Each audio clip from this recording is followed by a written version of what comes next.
Shabbat Shalom. Shabbat And Shalom. welcome to the World Alliance. I see you brought your son with you, Yaakov. Yeah, man. Welcome to the World Alliance of Qara'im weekly Torah study. I'm joined today with Hakhams Melech and Yaakov, my good friend Rich, and here is another good friend of ours, Hakan. And this week we will be reading through the last parasha of Bereshit, which is Parashath WayYehi, and this is Genesis chapter 47, and we're going to start at verse 28. Now, this is going to be a really cool, interesting parasha, mainly because we have a poetic blessing. And most of the words we're going to be talking about are guesses. Nobody knows. Yeah, nobody knows what the actual definitions. So a lot of these words are. In fact, I read somewhere that when Yaakov gave the blessings, his sons were like, "What is this? What? What is that talking about?" Yeah. Anyway, I'm going to be doing a little cleaning up while we're on because we just finished breakfast here, or lunch, I guess we call it. All right. But I'll be on. So, since we're all here, we'll go ahead and get started. Normally, I wait for about 5 minutes for people to start showing up, but I think we got a pretty good crowd right now. Yeah. So, is the sound okay before I get started? I hear you fine. Okay, great. So it's coming in like a little crackly for me. I'm not sure if that's just because the others have joined, but if it does, I may just follow on from Facebook. But for now, it is. All right. I'm here. Yeah, I don't know why this thing crackles. I think it's because there's something wrong with the grounding in my house. I have a lot of static. It could just be my phone. I know before we started, it told me that like I may need to update because there was a StreamYard update for iPhone, so it could potentially be that. Okay, yeah. I hear a little bit of crackling, by the way. But Yep, Hakur says he hears us fine. Yeah, I more or less hear fine. That's a cool, I think, an Icelandic name. I don't know how to read those letters though. Oh, Hakur is here? Yeah. Oh, you serious? Oh, yeah, I see him. I've met Hakur in person. Hakur. Oh, no kidding. Hey, Hakur. Yeah, when we were in Iceland, we got together with Hakur. Hakur is cool. awesome, man. I miss Hakur. He's the best. He really showed us around Iceland. It was such a shock because who would have expected that we went to Iceland, a tiny country, I think of 350,000 people. And then all of a sudden, I can't remember how we found him. Oh, I think he said hello on Facebook while we were there, right? Just out of. Oh, I said hello. Okay, and because I thought he was. I don't want to give away his whole story, but in a different country. And then all of a sudden, he said, "No, I'm in Reykjavik." So we got together, and it was awesome. And I do remember. That's a little tiny airport. The airport is not in Reykjavik. The airport is like 45 minutes away in some other long name, which I can't pronounce. I'm not sure how it can, but it's beautiful. It's just, Iceland, I've been to about 30 countries in my life, and Iceland is probably, definitely up in the top 2 or 3. It is just an absolute, it's like being in another planet. I've never seen anything like it. It's absolutely gorgeous. But everything's very expensive there. We went to get, I remember, veggie burgers, and I think veggie burgers and fries for 3 people cost like $75 or something like that. It's just, what? I'm not exaggerating either. Yep. A little expensive. It's crazy. The prices there are crazy. Anyway, all right. I'm glad Hakur is here. All right. So by the way, Hakur, I don't. If I could say something, Yaakov, if you want to speak to Hakur, Hakur has made the only translation of the Quran into Icelandic. He's actually published the translation of the Quran into Icelandic. Yep. So you guys might have some shared things to talk about there. Anyway, I'm really happy Hakur is here. All right. We'll be talking about some words in Arabic we'll see in this parasha, actually. This will be pretty cool. Mm-hmm. If we get that far.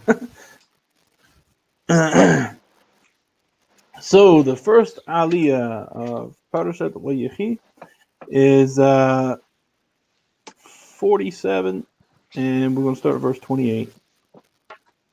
WayYehi Yaakov be'eretz Mitzrayim shiva Israel shana. WayYehi yemei Yaakov shenei haya shiva shanim wa arba'im u'mi'at shana. And so Yaakov lived in the land of Egypt for 17 years, and the days of the years of Yaakov's life was 147 years. So, Yaakov, I'm also having a lot of trouble hearing you now. It's very crackly. So I think Rich is right. So maybe you could do something about it. Yeah, there's nothing I can do about it. I've got a microphone and I've got a computer. Right. Yeah, so I can either leave and come back. See ya. Or I'm gonna do it. I'm gonna leave here. I'm gonna check out and see what the audio is like on Facebook. I'll send a message there, and maybe I'll come back. All right. Cool. So Shabbat Shalom to Marco Aurelio in Brazil, and Ricky Scurry. Shabbat Shalom to everyone who's joining. So if you hear me fine without any crackling, just type in the comments somewhere. Say, yeah, you sound great. I'm definitely hearing Or crackling. if you don't hear me very well, just type in, yeah, you sound crappy. So Nicholas says it sounds great on Facebook and YouTube. Okay.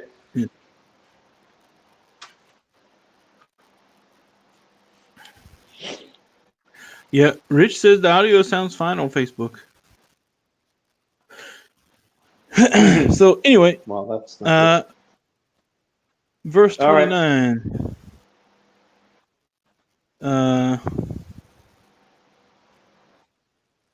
Verse 29.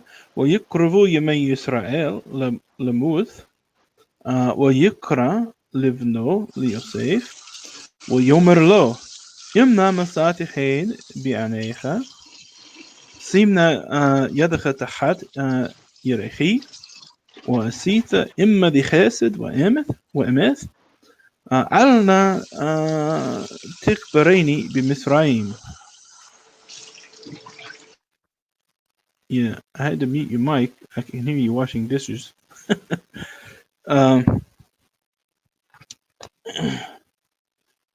So the days of Israel came that he was to die, and so he called for a son, for Joseph, and he says to him, If I have found grace in your eyes, then set your hand under my thigh, and you will do chesed, which is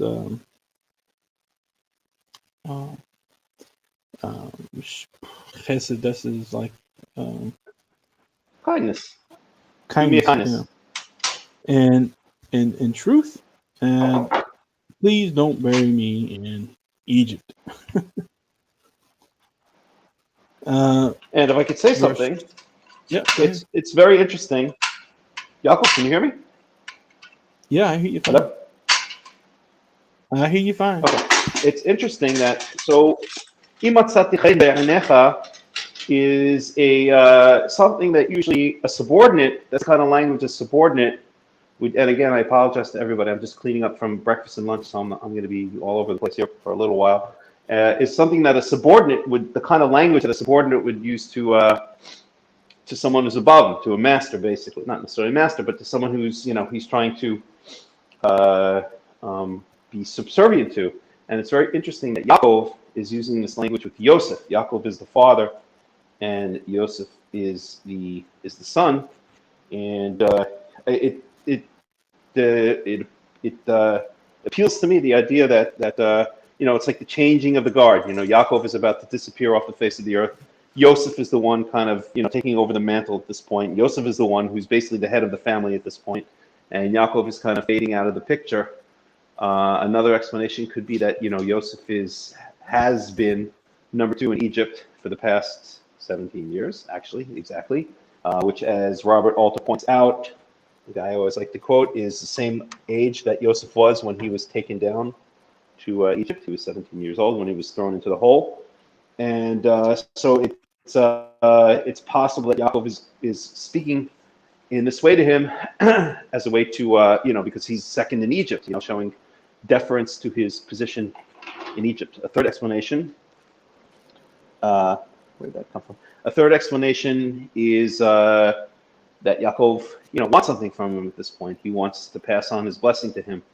So in this regard, he's speaking to him in a very deferential or formal kind of way, because this is kind of a formal meeting, where Yaakov is now going to pass on the mantle to his favorite son, to his beloved son Yosef. Anyway, I just thought I'd point that out, because it really should be Yosef speaking that way to his father, not Yaakov speaking that way to his son. Yeah. Verse 30. وشخفتي إم عبوثي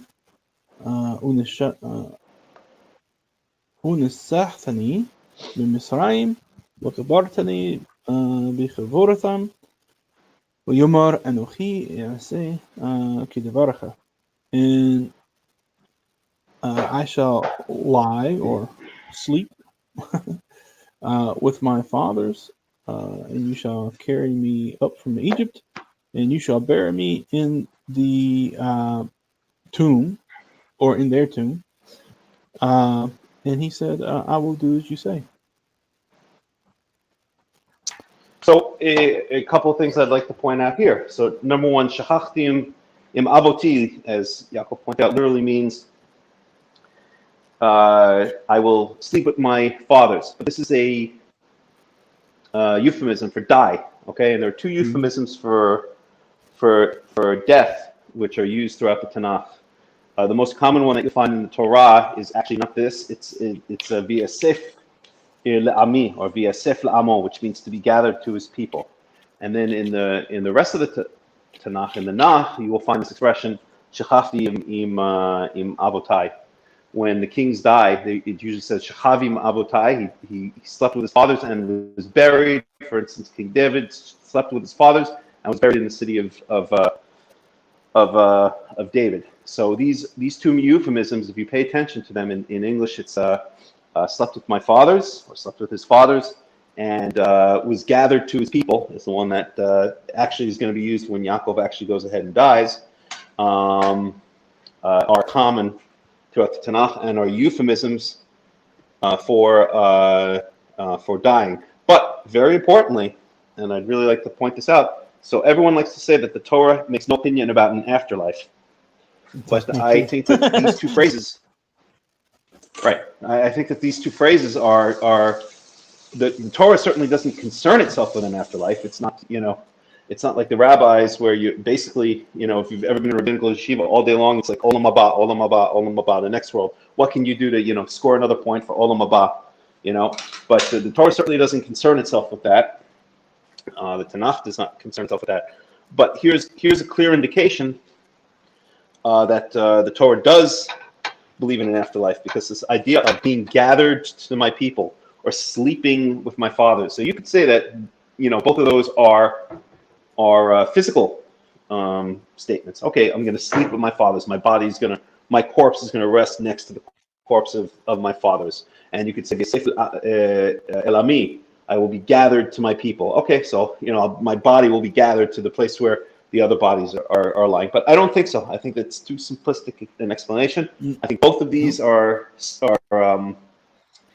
spiritual statements. I hate to use that word; it's such an overused word, but are statements of an afterlife, basically. That when he says I'll sleep with my fathers, he means in a state of basically death, which is kind of a state of suspended animation, waiting for the end of times. It says in Daniel chapter 12:2, when everyone will will arise from the dust, right? And when it says v'yasef el ami, gathered to my people, again, there's this idea of being gathered to one's relatives and being kind of.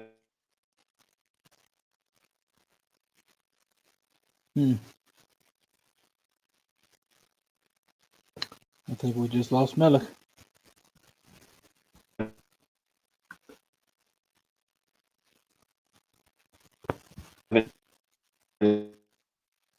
Melech, your internet froze if you can hear me.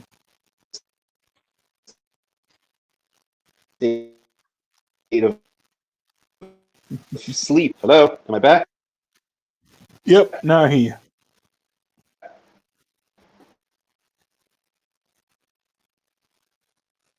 Now you're gone again.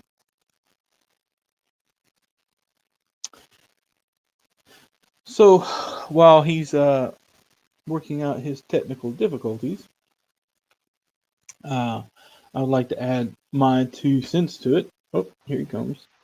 All right. I'm back from the dead.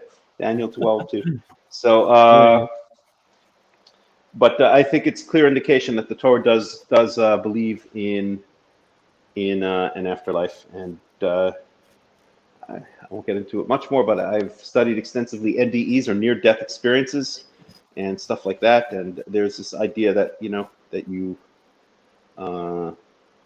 sleep, or you sleep and wait in this kind of sleep state for the end of days. That's in the Torah, and that also is okay. Anyway, onward. Yeah, just to add to what Melech was talking about,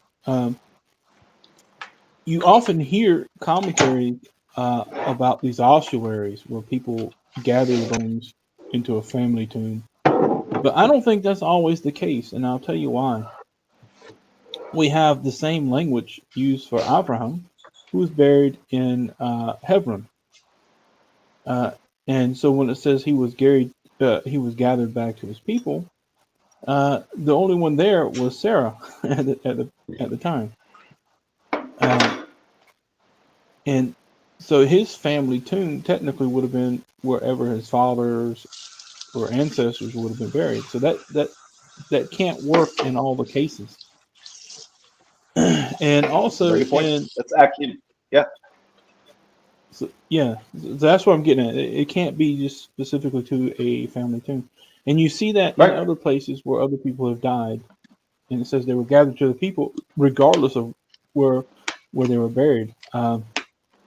And so anyway, also another quick point is in Devarim. I can't remember exactly the verse, but when we get there, I'm going to definitely comment on it. When we did Devarim first, I think. Yeah. We started in Devarim, so I probably commented there on it. Mm-hmm. But there's a passage where it says, I kill and I resurrect, basically is what it says. And that's true. What I find really interesting is it's not talking about someone being born and then just dying. It's talking about someone being put to death first, because the phrase is amith, which is I will kill, or I will cause to die, and then achaye, I will resurrect. And so you're already alive, otherwise you can't be killed, and the resurrection comes afterwards. And I've always found that to be really interesting. And if anyone can point to any verse where it actually uses a term for bringing something back to life, that would be it. Now, like Mike says, we don't have anything in the Torah where it tells us we should worry about scoring brownie points for a life to come. Our primary obligation here is living a righteous life while we're in this world.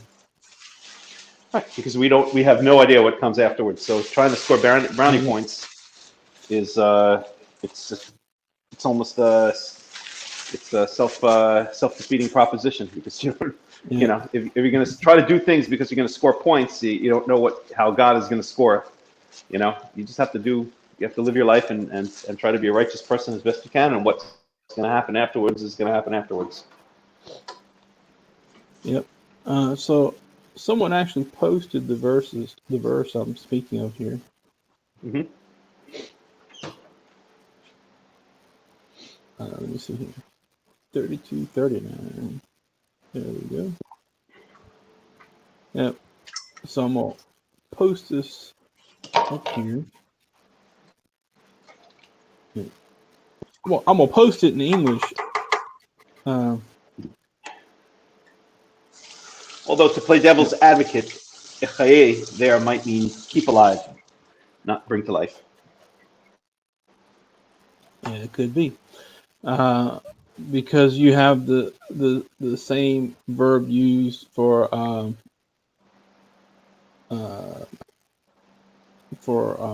like the witch, for instance. Right. Right. Lo techaye machshifa. Yeah. And in fact, I use that same verb when we get to lo tava'u reish yom hashabbat, because it's the same form. So you could argue that, and I think it's been argued that way before. Mm-hmm. And so it could be simply that God is saying, "I will kill you," or "I will allow you to live." Right. Yeah.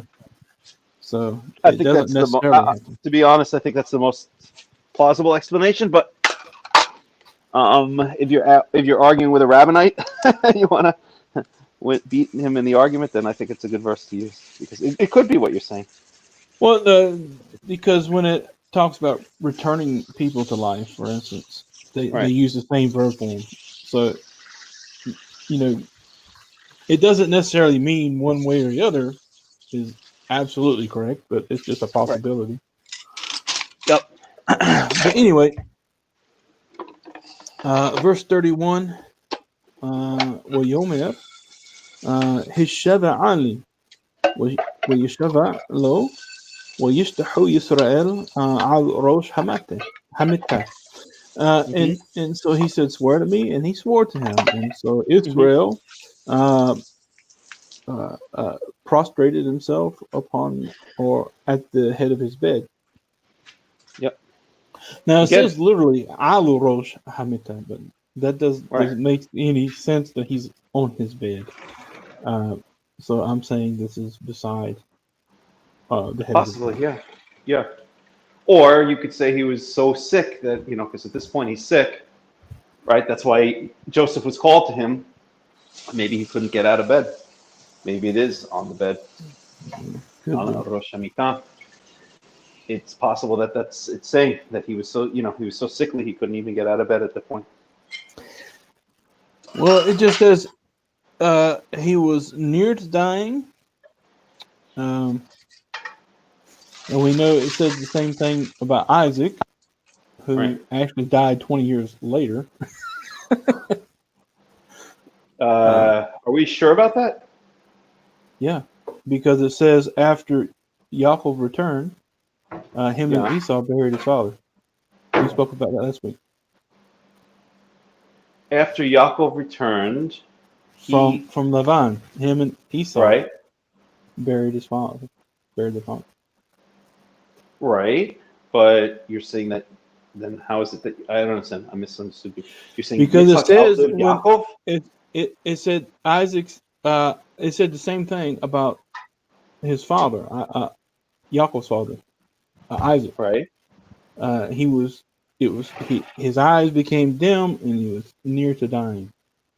Right. And that's why he called for Esau and said, "Go get this meat so that my soul can bless you before I die." Right. All right. I guess I misunderstood. Okay. Anyway, yeah, we can go on.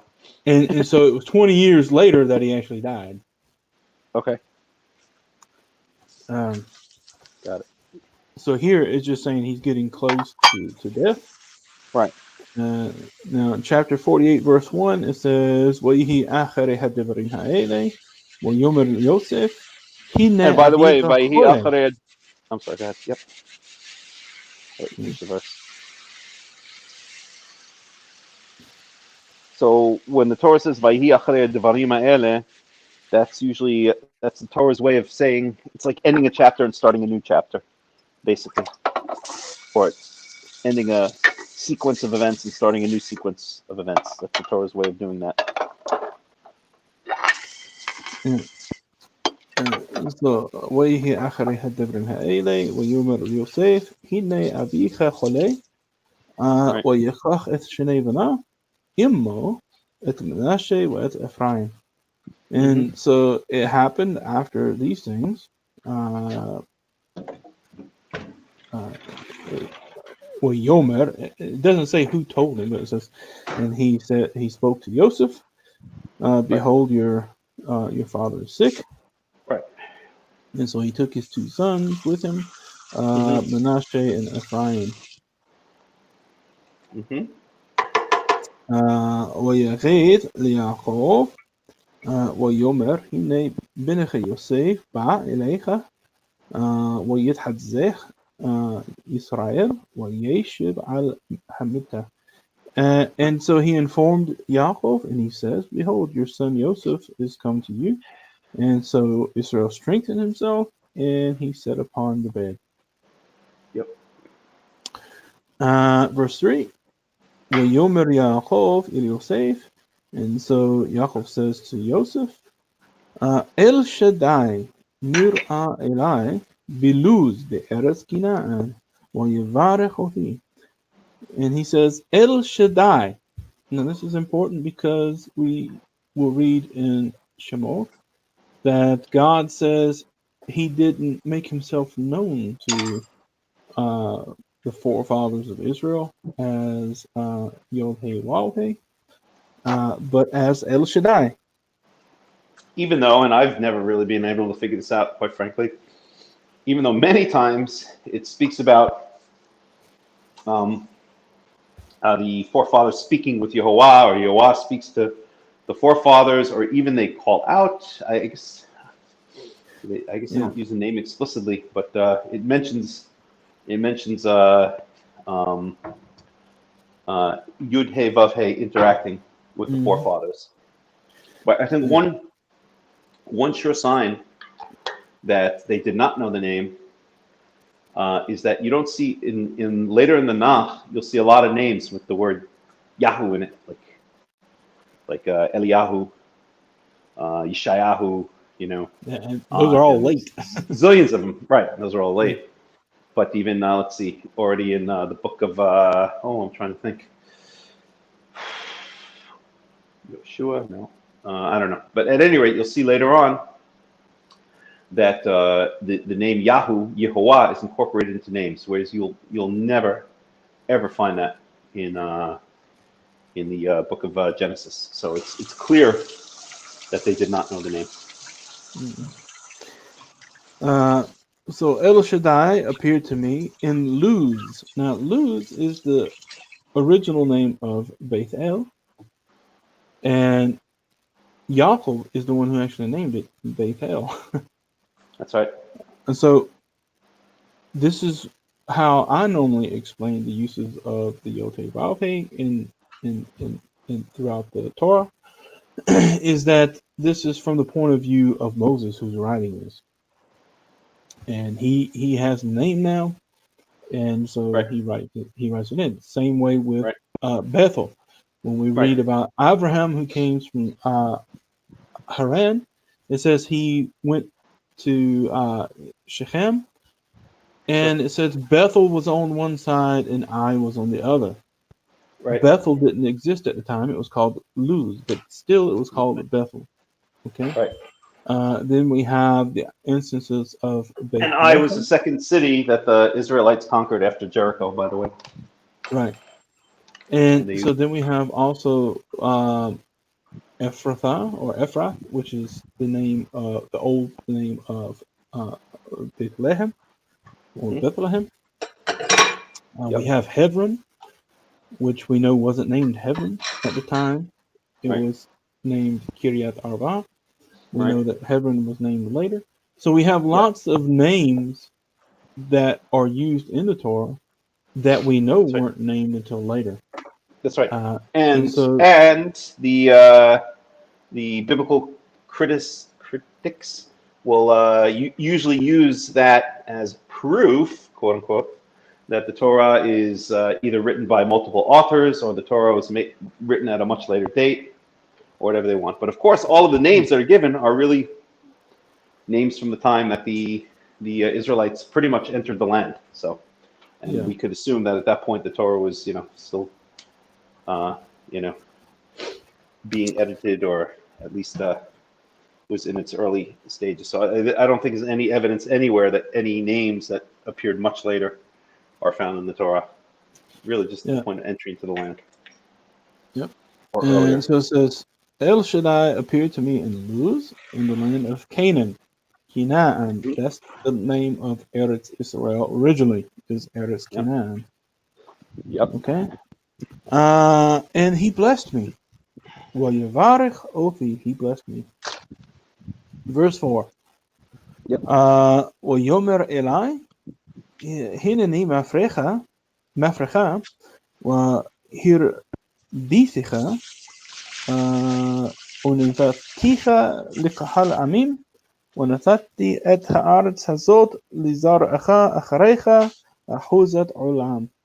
And so he says to me, look, I'm making you fruitful, and I'm making you multiply. Many. Yeah, multiply. And I am giving you as a kahal of people, a congregation of peoples.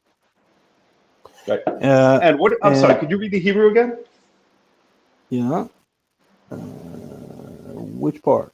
From the beginning? Just the fruitful and multiply part. Okay. It says, Hineni mafrecha hirbethecha munanathicha liqahal amin. So those are exactly the same two verbs that are used in the blessing that Yehovah gives to Adam and Eve. Was it Adam and Eve or just Adam? Doesn't matter. I don't remember now. But to Adam and Eve, will say, I guess it was to Adam. In the Garden of Eden, be fruitful and multiply. Puravu. Yeah, it's exactly the same two words in Hebrew, right? So it's almost as if this blessing from the earliest times of humanity was known, Yep.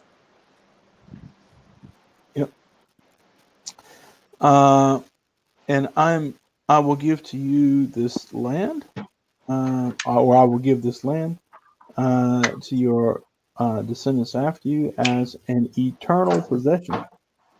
Ahuzat olam. That means that even though they're exiled from that land, it's still theirs. That's right. That's right. And I'm sorry, can you read the Hebrew for that again? The last clause? Yeah.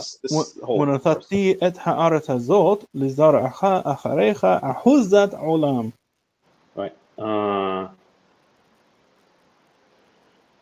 Right. Okay. There was a song we used to always sing in Malone Meir in the yeshiva, but it's not from this verse. But I thought I'd play it, but I can't right now because I'm still wandering around cleaning. Otherwise, it would. Anyway, go ahead. Verse 5, and I'm gonna look real quick and make sure I don't have any questions. Okay.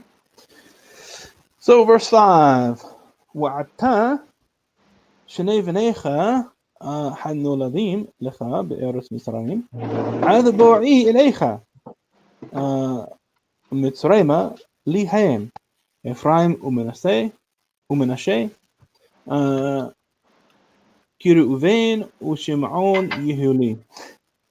And now your two sons that are born to you in the land of Egypt, until I have come to you to Egypt, they are mine. Ephraim and Manasseh, just like Reuben and Shimon, they shall be mine. And what does that mean? If you'd like to say, Yaakov, it has a very technical meaning, actually. For me, I see this as the two sons of Joseph being adopted pretty much by Yaakov as two tribes, just like Reuben and Shimon. Now, Reuben Reuben lost his birthright, but he still had an inheritance, I think. Yeah, of course he had an inheritance. He just didn't have double inheritance as the firstborn would have. Mm-hmm. And he didn't have the status of being, the one in charge, shall we say, Yeah, he lost birthright. So, but in a very technical sense, what Yaakov is doing here is elevating Ephraim and Manasseh a generation. So if you think of a family tree as like a tree, right? So there's Yaakov, then there's 12 sons. One of them is Yosef. And below Yosef, we have Ephraim and Manasseh. And he's basically clipping off Ephraim and Manasseh and moving them up a level in the tree. And it's believe it or not, just to bring in something totally different. My undergraduate degree was in computer science, and one of the ways to represent data, and very commonly in computer science, is with a tree, what's called a tree structure. And a lot of times you would do this same operation where you would clip off a part of a tree from somewhere else and move it to another part in the tree. And that's basically what Yaakov is doing here. So he's elevating. So Yosef is basically out of the picture in terms of the family tree, or he breaks into two. Basically, he replicates like an amoeba into two. And these two tribes, Ephraim and Manasseh, are now elevated in terms of their status to be directly one of Yaakov's sons. They're on the same level in terms of inheritance, in terms of tribal or being one of the tribes. They're now elevated to the status of the other 11 brothers. Yep. So basically, Yaakov this is his way of giving Yaakov. I'm sorry, not Yaakov. Of giving Yosef the double inheritance. Yeah. He breaks Yosef into two tribes. That's basically his way. So Yosef is essentially his favorite son, and Yosef is essentially elevated to the position of firstborn. Okay, Reuven has lost that position. Okay, Shimon and Levi, who are the next two, they're out of the picture. They lost it because of what they did in Shem, and after that, Yehuda. Yep. Right. So exactly. So after that, right, Klei Hamas. Klei Hamas, I can't remember the exact words, but we'll get to it in a second. Right, and so they're out of the picture, and the next one in line there is Yehuda. So Yehuda definitely has a high status in Israel, right? The descendants of David, or David is from the tribe of Yehuda, right? So he has a high status in Israel, but really Yosef assumes the position of a firstborn. And I wanted to say something very specific, and I just forgot. 1 second. So Yosef assumes the position of firstborn. The firstborn gets the double portion, and that's why he's broken up into two, Ephraim and Manasseh. That's how Yaakov basically gives him double portion. But I also want to say something else, which is that two things. So number one, I won't develop these points, but it's very possible that all of these are kind of contrived. Like Yaakov really wants to make Yosef the firstborn, so he knocks Reuven off his perch, and he knocks Shimon and Levi off his perch, kind of using the excuses of, in the case of Reuven, sleeping with Bilhah, and in the case of Shimon and Levi, what they did in Shechem, even though he didn't really criticize them at the time, except for the fact that they might have gotten Yaakov and the family in trouble with the local inhabitants by wiping a town out. Something that can get you in trouble with the local inhabitants. And the other thing is that Yosef, in a certain sense, is the firstborn. He was, if Yaakov had not been tricked by Laban, right? If you can't rewrite history, but if Yaakov had not been tricked by Laban, Yosef essentially would have been the firstborn, because Yaakov only would have married Rachel, and the firstborn of Rachel was Yosef. So, in a sense, he's kind of doing what he did to Esav, right? He kind of realized that he's supposed to be the firstborn, so he contrived a situation whereby he becomes the firstborn. Well, he realizes he wants Yosef to be the firstborn, so he possibly contrives a situation whereby he allows Yosef to become the firstborn. Anyway, so that's that. Yeah.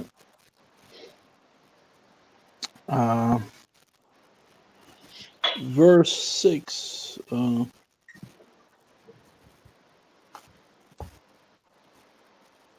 ומולדתך אשר הולדת אחריהם לך יחיו. על שם אחיכם יקראו בנחלתם. And now, this is an interesting word because we see it used elsewhere. And sometimes they translate it as a place of birth, but this is not exactly right.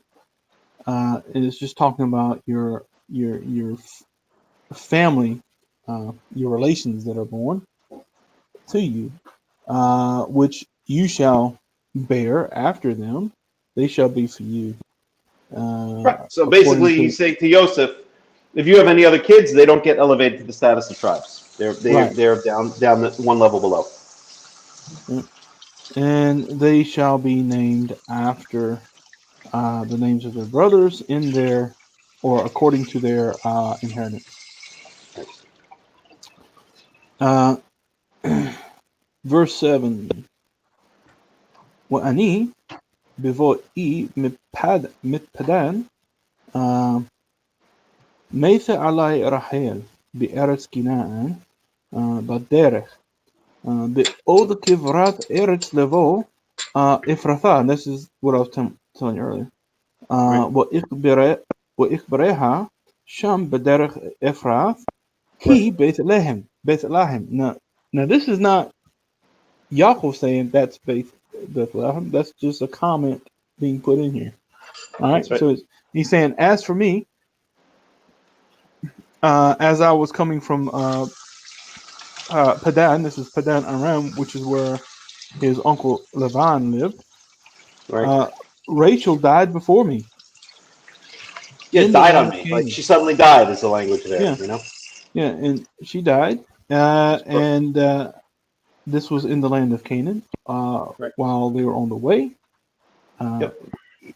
while it was still Kivrath Eretz, which means a great distance of land, to go to Ephrathah, and I buried her there on the way to Ephrath. Now the Beth Lahem, which is a comment from the writer who's narrating. This is not Yaakov saying this. The name of the town was Ephrath. And so now we're having a comment added by the narrator. That is Beth Lahem. That's right. That's right. And by the way, in modern Israel, there is a place called Ephrat, and it is near. It's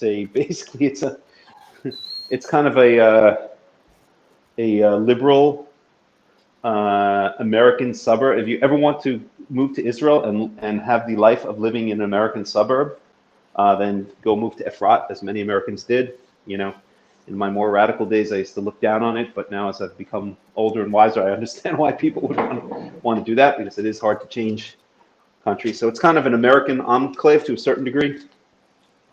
It's run by some liberal idiot rabbi. I think he died. He might have croaked already. Some dude named what the hell is his name? Anyway, he's an asshole. But I think he's dead, maybe. So that's that. And but it's right near modern day Bethlehem, which is also right near this thing they call Kever Rachel, the grave of Rachel, which may or may not be the grave of Rachel.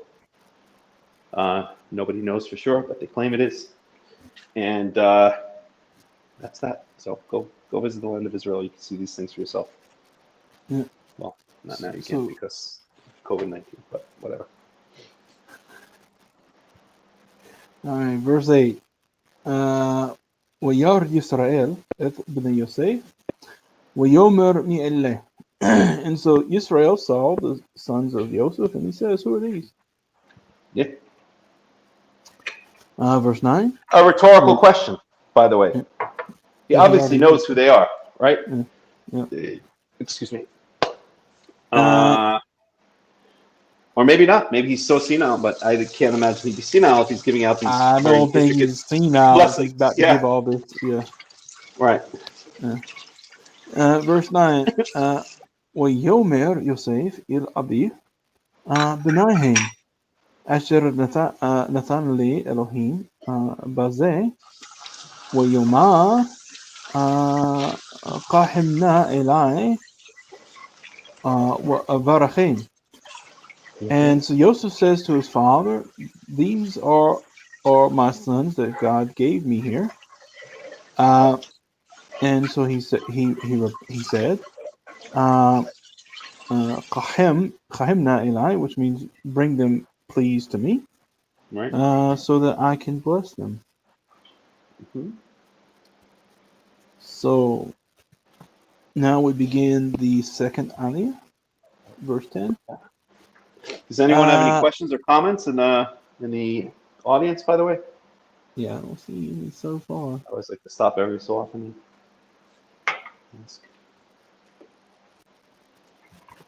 Nobody. Verse 10. وعيني إسرائيل قابض مزدوق لو يخل لرؤوت ويجيش أوثام إلى ويشق لهم ويحبق لهم. And so the eyes of Israel قابضوا مزدوقن, which means they were heavy with age. Right. And he wasn't able to see. So it's probably why he asked, "Who are these?"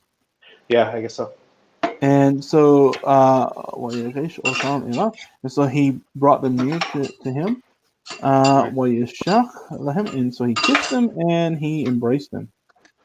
Right. Verse 11. ويومر إسرائيل إلى يوسف رؤوا فنيך לא פללתי והנה הראה אותי אלוהים גם את זרעך. Right. Beautiful statement. Yeah.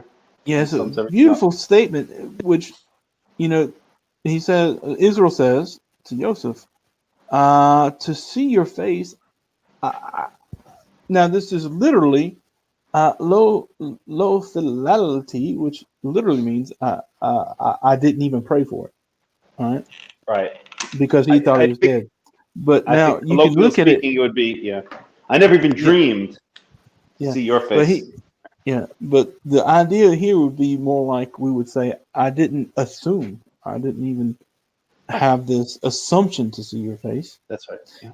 And behold, God has shown me also your seed, your descendants. That's right.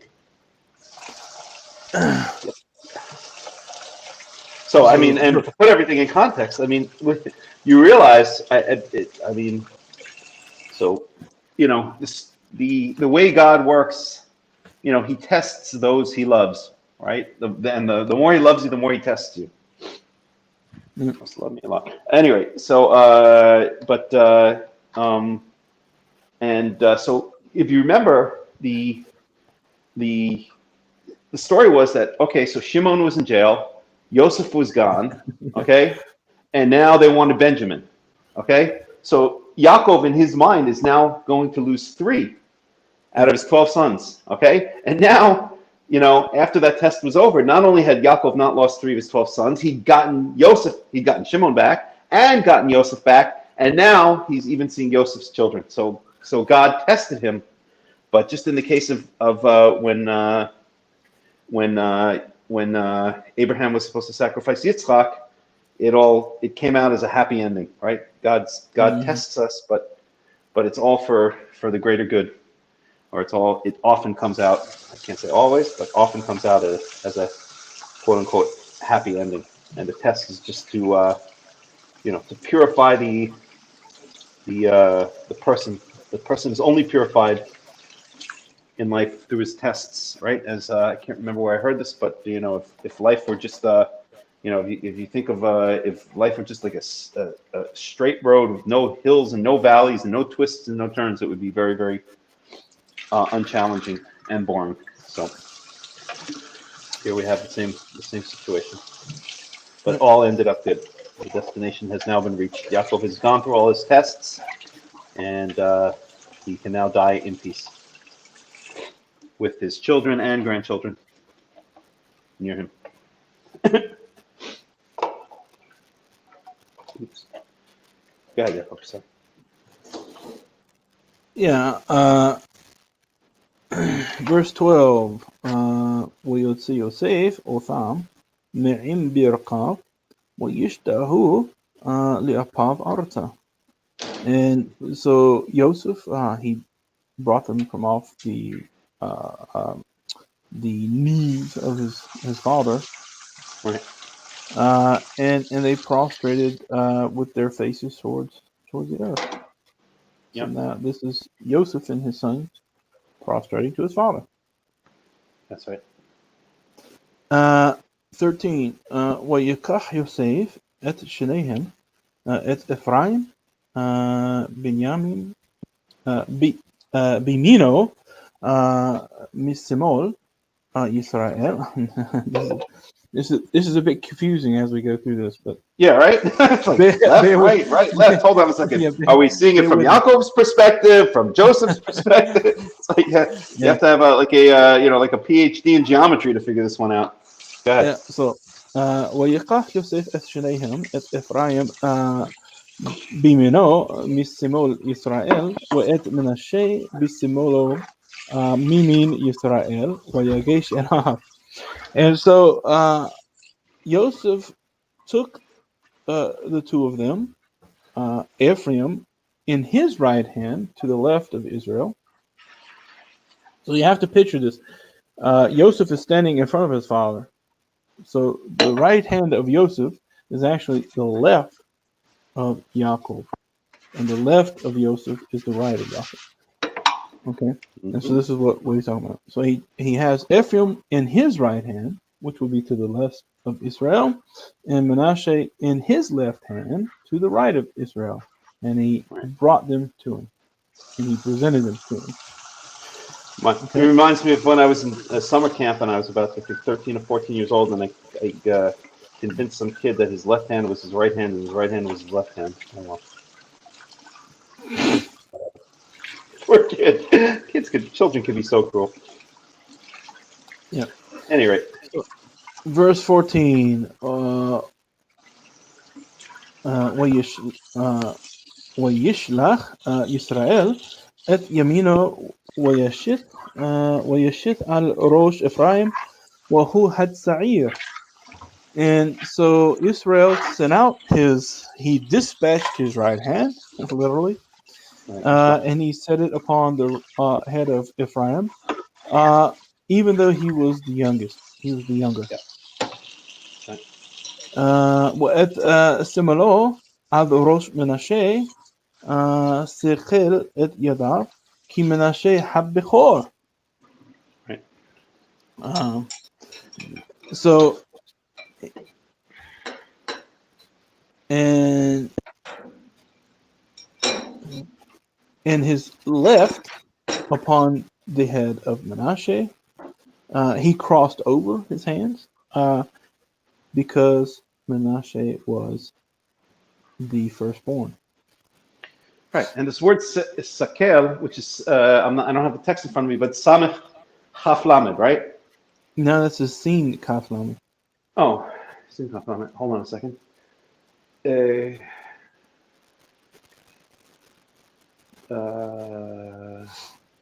forget it.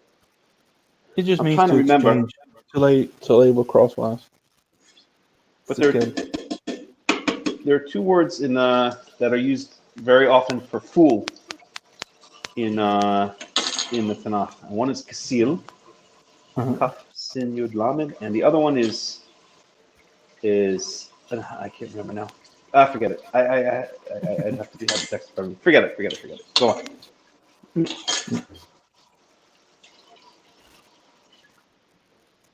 Yeah. So verse 15. وَيَبَارِخْ et Yosef. وَيَبَارِخْ et Yosef. وَيَوْمَر هَإِلَهِيم أَشَرْ هِتْأَلَخُوا أَبُوثَي לפניו אברהם ויצחק האלוהים הרועי אותי מעודי עד היום הזה. Yeah.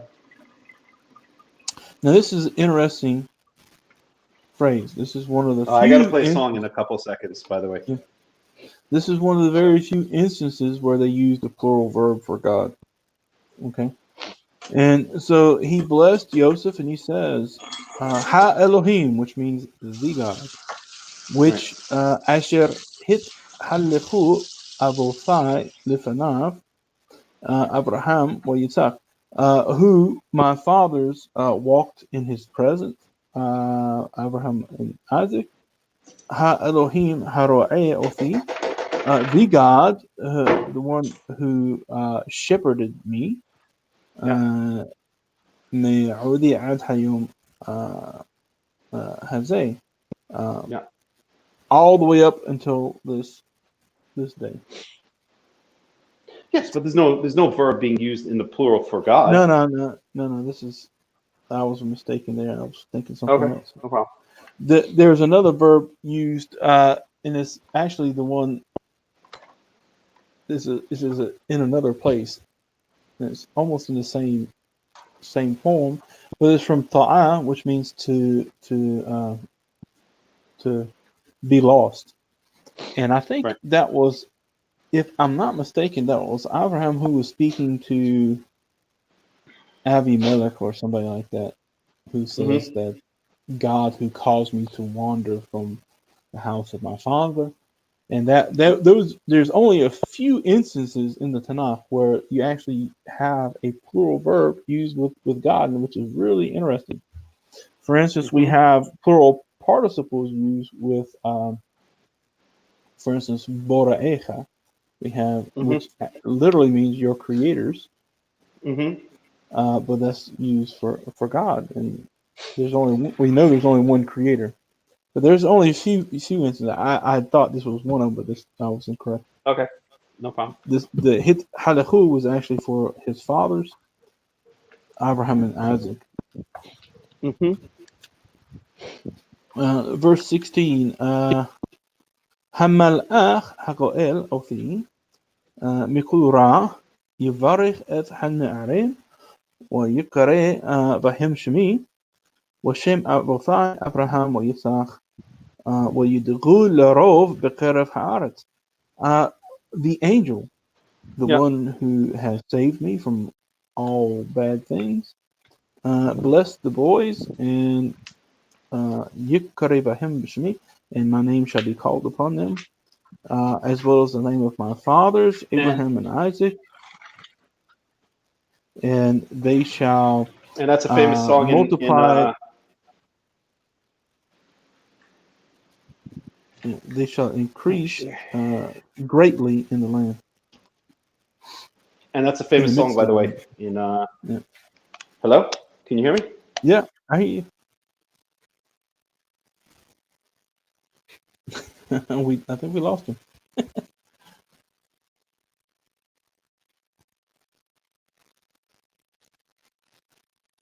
Hello.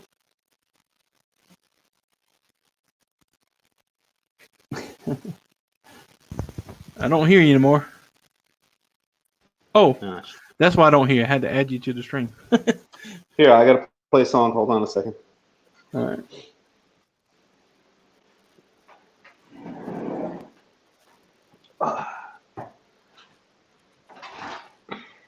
One second. Okay. Oh my. Manach. I used to play this all the time on my flute in Israel. Let's see. Hopefully this is a good version.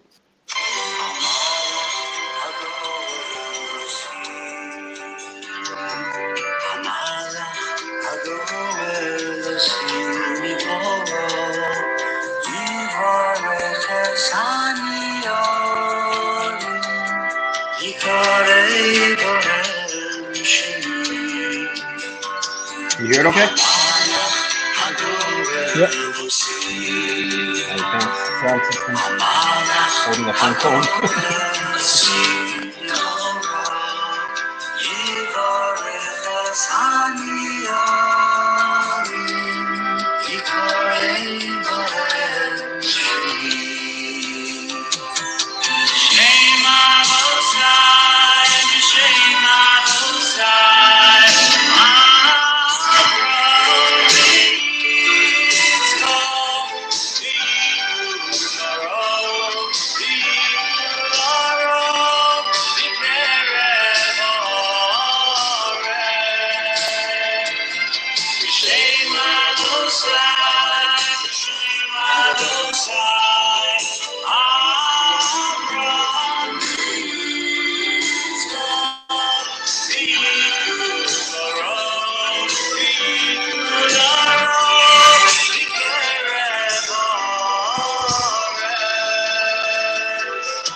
Yaakov's like, all right, and it's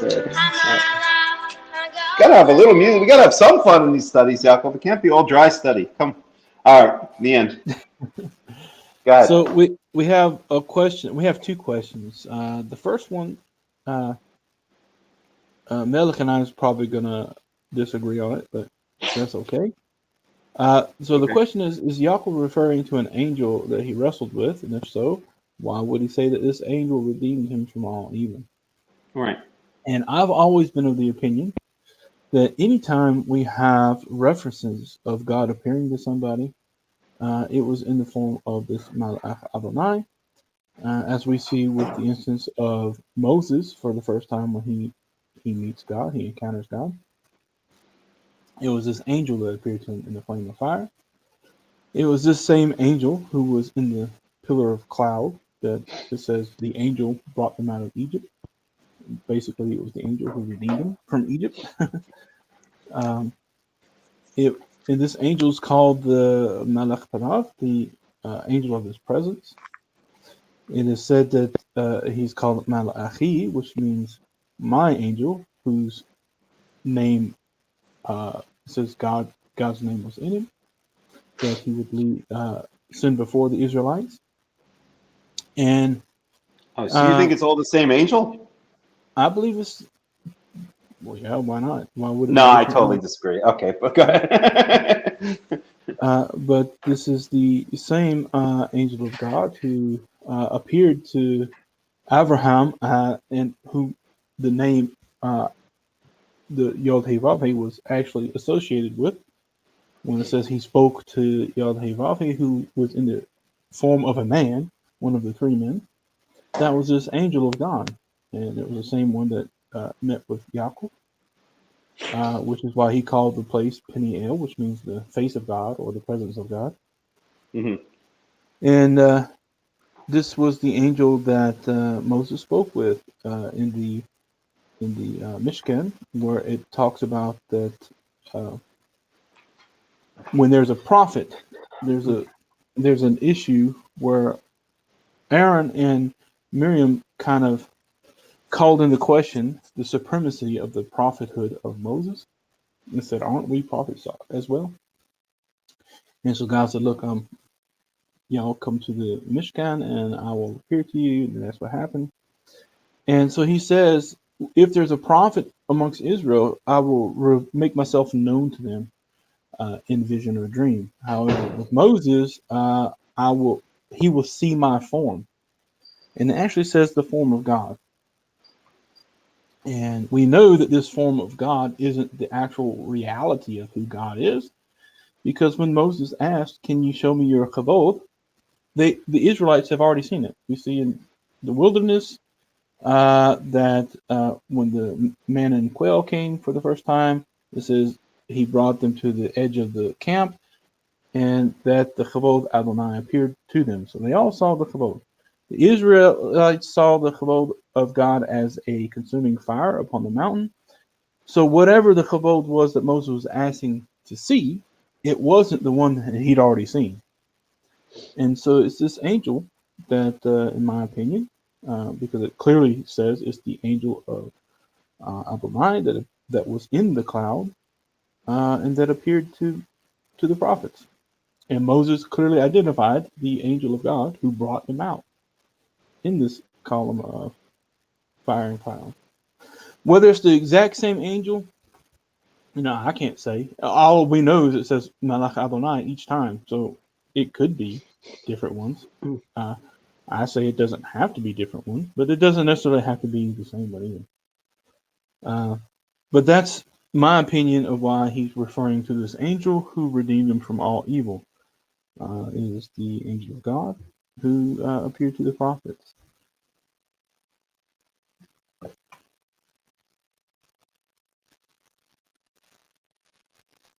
So we don't hear you, Melech, so I don't know if you're commenting on that or not.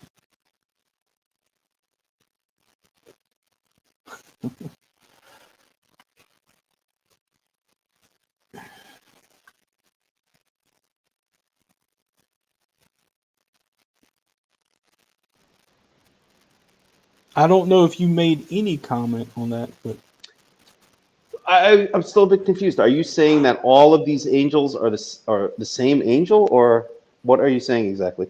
I'm saying that each time that we read about the Melech Adonai appearing to one of the prophets, then that's the same one. Okay. It doesn't actually have to be, but we only have one title, Melech Adonai. Of course, all the angels are technically the Melech Adonai, the Melech Adonai. But whether it's different angels for different prophets, I don't know. I believe it's the same one. And that's the point that he tells Moses that my name is in him. That's why he's called the Melech Adonai. But of course, it could be different ones each time. I personally think it's the same one. All right, let's ask Chacham Lavi. Chacham Lavi, what do you think? What do you think? Whoops. No? Okay. I'm sorry, I have to agree with Chacham Lavi. No, in all seriousness, I don't think so, but it's possible. I will definitely keep it in mind. Okay, and the second question was, why did the Sadducees deny resurrection of the dead?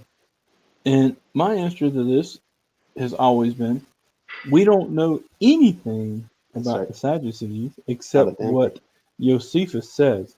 That's right. Josephus was a avowed enemy of the Sadducees. He was a Pharisee himself. That's right. And he was a part of the cause of the destruction of the Second Temple and the exile of the Israelite people. Okay? So I don't believe anything necessarily that Josephus says as a fact. That's right. But he's the only person who actually wrote about anything about the Sadducees that we actually have to this day. And any other person who wrote about the Sadducees based their information on what he wrote. We don't have any works from the Sadducees, and the reason why is because while not all the Sadducees were priests, the majority of them were, and so they would have been located and focused around the temple, which means all of their writings would have been there, and that was burned and destroyed along with the temple. So we don't have any record of who they are, except from Josephus or from the Talmudic writings, which were almost 200 years later. And so we don't know that the Sadducees denied the resurrection of the dead.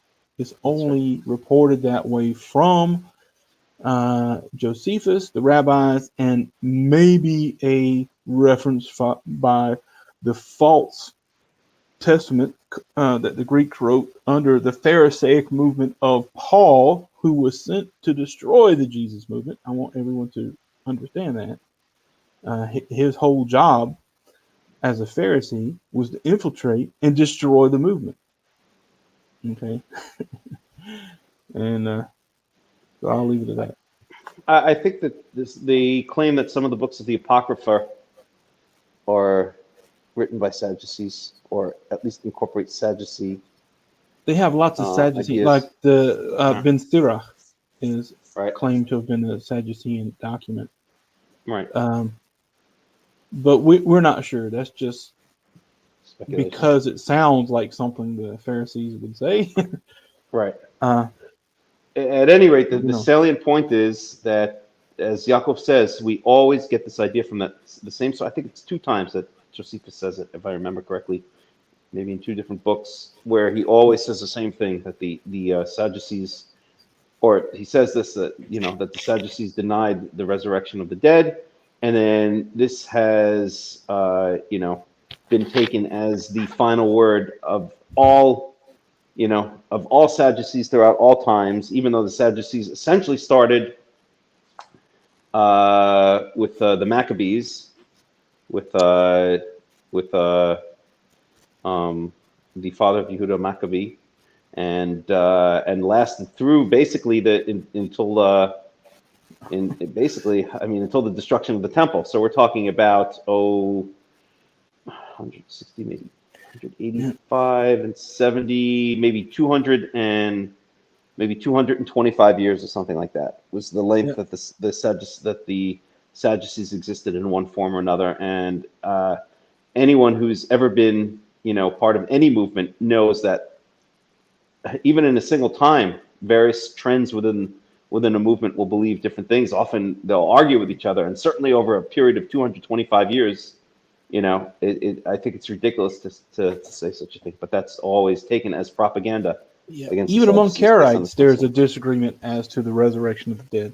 Not everybody agrees with it. That's right. But just to tell everybody how crappy these Pharisees were, right? What kind of pieces of crap they were. Yeah, okay? And still are. And still are. They disagreed. The reason why they rebelled against the Sadducees were basically in control because it was the Maccabees, who were priests, who was the priestly class, that actually gave independence to the people of Israel for the first time since they lost it to the Babylonians. Okay, right. So now John Hyrcanus, I think it was John Hyrcanus, might have been.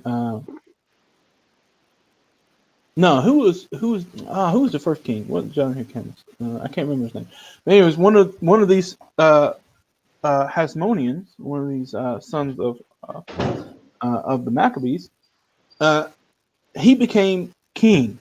Okay, and it was this person who was recognized by Rome and by the remnants of the Greek Empire as to be the legitimate leader and king over. Although he wasn't actually called king, he was called Nasi, which is basically the same thing. And the Pharisees started to rebel against that. They said, no, that the priest cannot be a king, which is actually not true. It doesn't violate the Torah at all that a priest could be king. That wouldn't prevent the return of a Davidic monarchy, had one ever came about.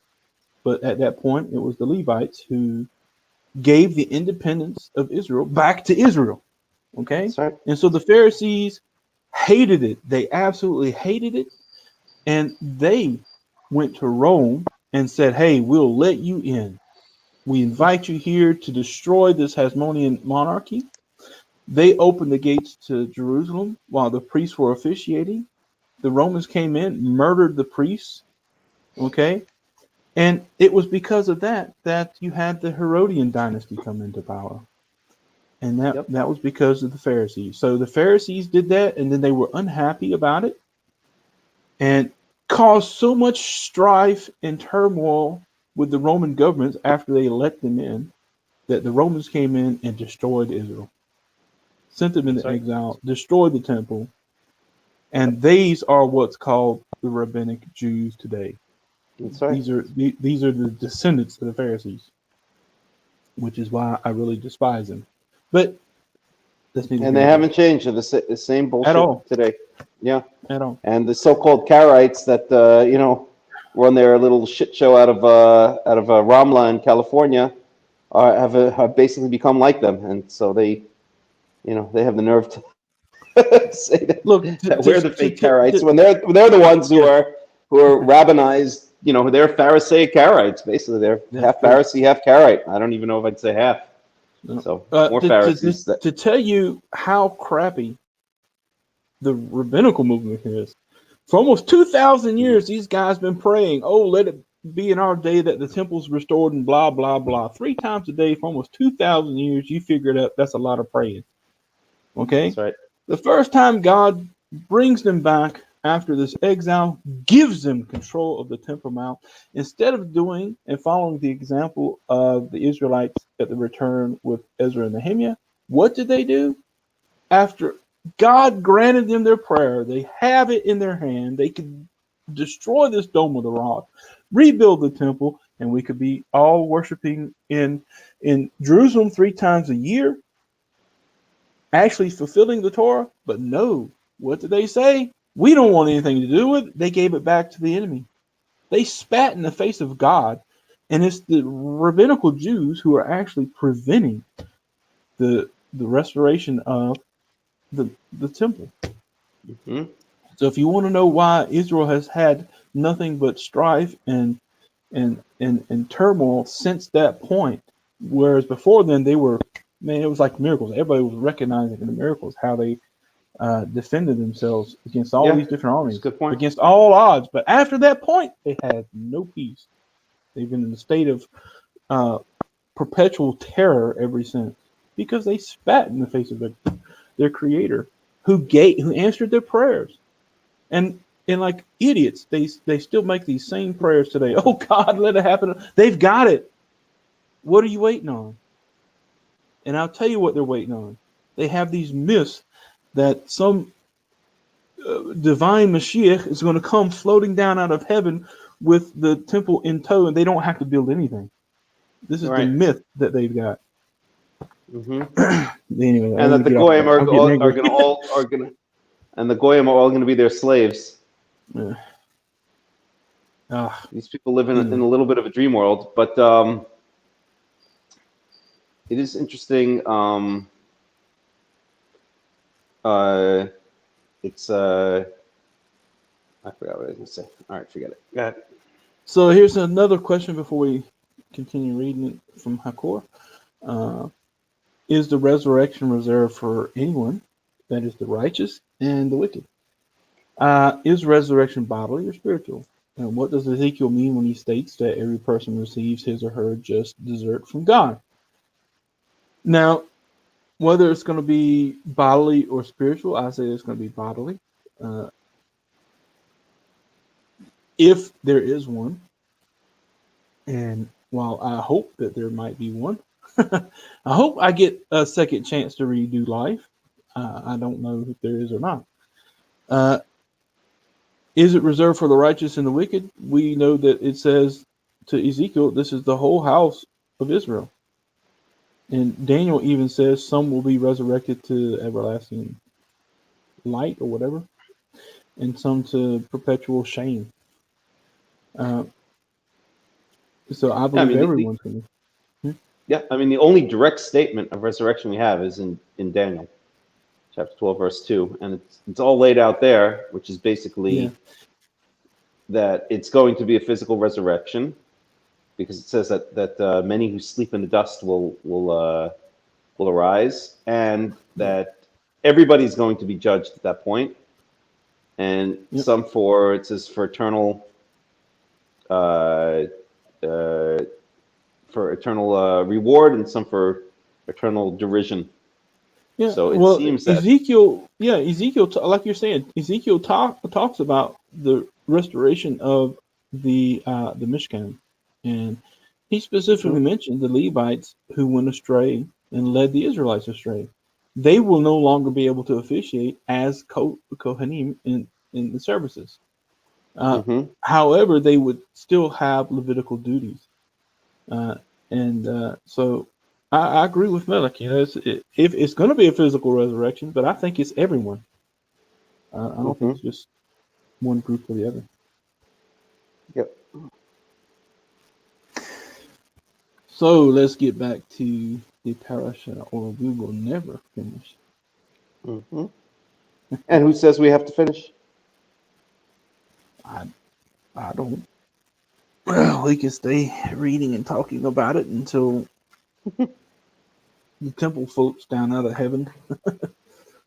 And the funny thing about that when you read about this rabbinic mythology around the Messiah, that's exactly where the Christians get it in their book of Revelation. That's what they talk about with the New Jerusalem that comes down out of heaven with the Messiah, with Jesus, the Son of God, or whatever. And so they're actually, it's their crap that actually infiltrated the Jesus movement and became what we call today Christianity, which is trying to exterminate them, by the way. Oh, man, these guys are idiots. All right, where were we? Verse 17, I think, is where we were. ويرى يوسف كي يشيث أبيب يد يمينه على راس إفرايم ويرى بعينه ويسمخ يد أبيب ليحسير أوثا معل راس إفرايم على راس مناشة. And so Joseph saw that his father had set his right hand upon the head of Ephraim, and it didn't go well in his eyes. I mean, Joseph didn't really agree with that. Yep. And so he basically took or removed or took grasp of his father's hand to remove it from the head of Ephraim, and wanted to set it upon the head of Manasseh. Yep. Verse 18. ويومر يوسف إلى أبيه لو خين أبي כי זה הבכור. שים ימיניך על ראשו. And so Joseph said to his father, this is not correct, my father, because this is the firstborn. Set your right hand upon his head. Right. Verse 19. ويمائن أبيه ويومر يدعتي بني يدعتي גם הוא יהיה לעם وגם הוא יגדל ואולם אחיו הקטון יגדל ממנו וזרעו יהיה מלוא הגויים. And his father refused, and he says, I know, my son, I know. He will also be a people, and he will also be great. However, or on the other hand, Ulam, his younger brother shall be greater than him, and his seed shall be the fullness of the Goyim, the nations. Verse 20.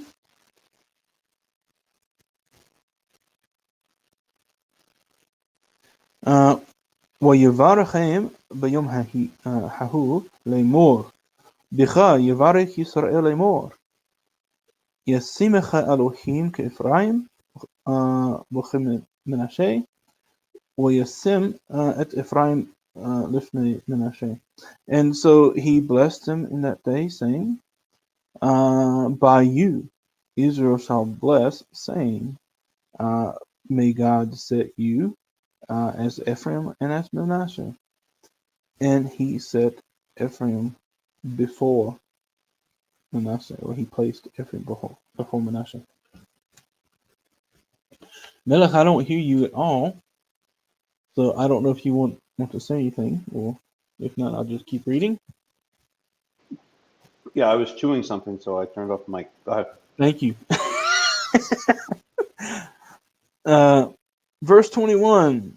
ויאמר ישראל אל יוסף, הנה אנוכי מת, והיה אלוהים עמכם, והשיב אתכם אל ארץ אבותיכם. And Israel said to Joseph, look, I'm dying. And it shall be that Elohim shall be with you, and he shall return you to the land of your fathers. This is the land of Canaan.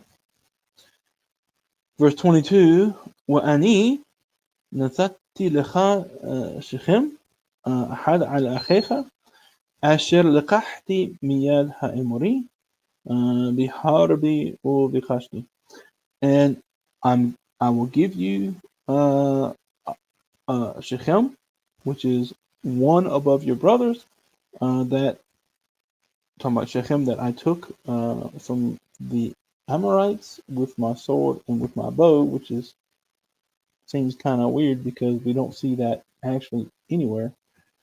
The only thing we see is the destruction of Shechem from Shimon and Levi. And they went in and killed all the men. And I think they took the spoil, if I remember correctly. But basically, they took Shechem. And not only that, he criticizes Shimon and Levi for doing this, and in the blessing. So, which he's about to, he's about to say that, basically, right? Yep. And now here he's giving Shem, right? And now he's giving Shem to Yosef. By the way, Shechem Achad. Shechem means a shoulder, and so it's very possibly a play on words. That means like I'm giving you one shoulder above your brother. Yeah. And is maybe not referring to Shem, or it's clearly referring to Shem. Yeah, because what shoulder did he take from the Amorites with his bow and his sword? Right. But it's interesting that you see this here. I've read hundreds of commentaries on it, and none of them really satisfy it. Because we actually see Yaakov being afraid, and they moved from there because of it. Maybe it's not speaking about Shem. Yeah, don't know.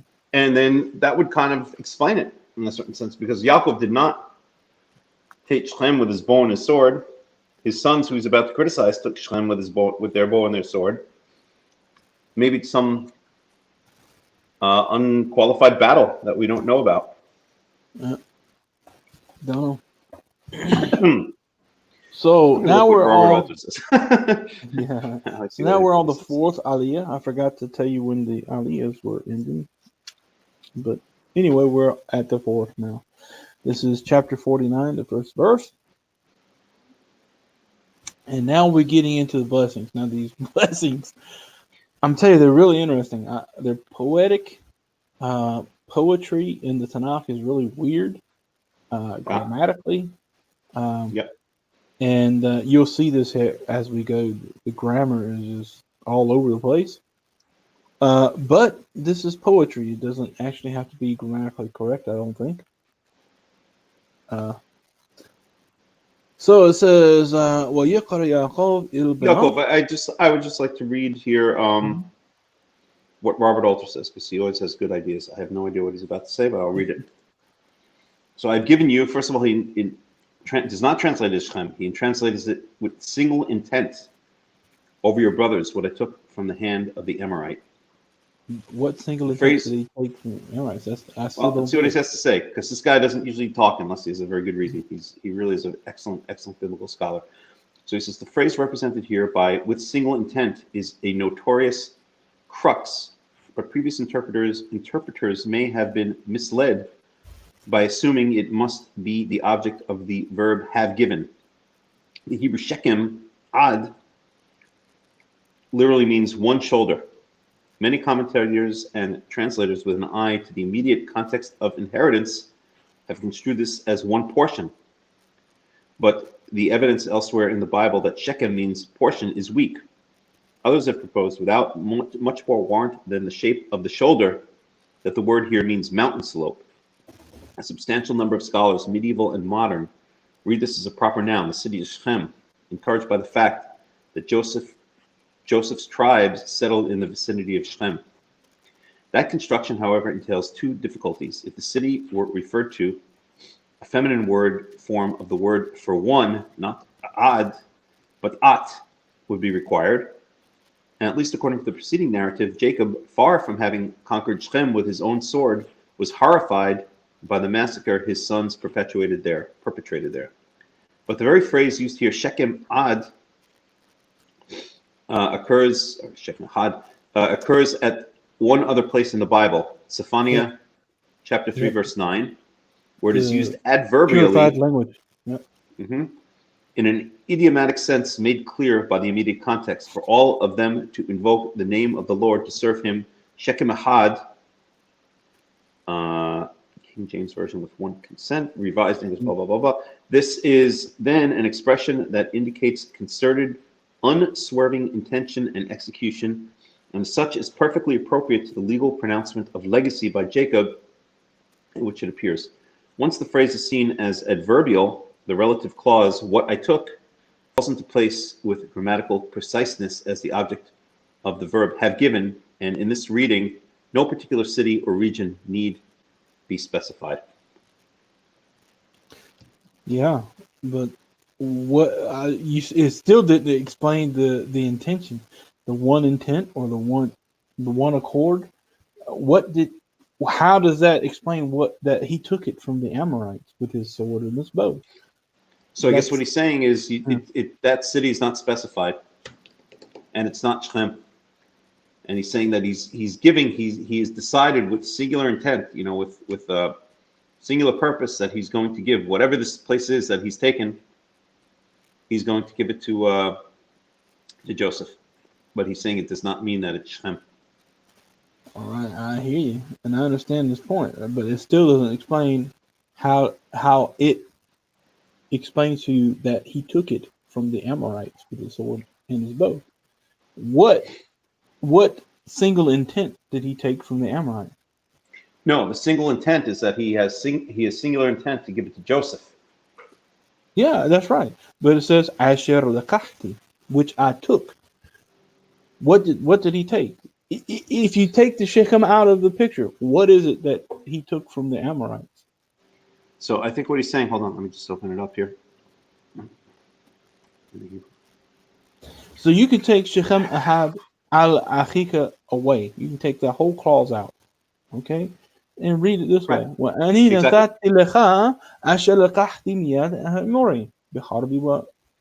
That's right.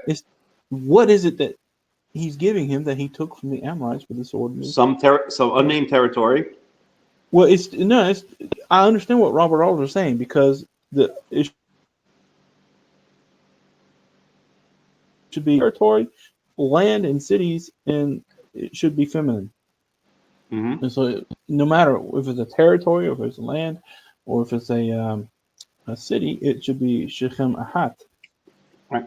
All right. So I understand what he's getting at, and the only other, I was thinking that while you were reading it about the Sephania reference, but still, if you take the entire clause out, Shechem Ahad al Achicha, you can take that all out because that goes together, right? And you're still left وَأَنِي نَتَتِي لَخَا أَشَّرْ لَقَحْتِ مِيَادْ هَأَمُورِ بِحَرْبِي وَبِقَشْتِ. Which makes perfect sense, except we don't know what that territory is. We don't know what it is. Still. Right. Still, no matter how you look at it, we don't know. Only perhaps, but in other words, only perhaps by hint is it Shem. It's just a guess. Yeah. Right. Or by hint, but it's not directly saying that it's Shem. It could be some unnamed territory. Which would fall more in line with this. Would fall from the Amorites with his sword and his bow. That's we don't know. It's not everything is mentioned in the Torah. No, right? We don't know. That's what I'm trying to say.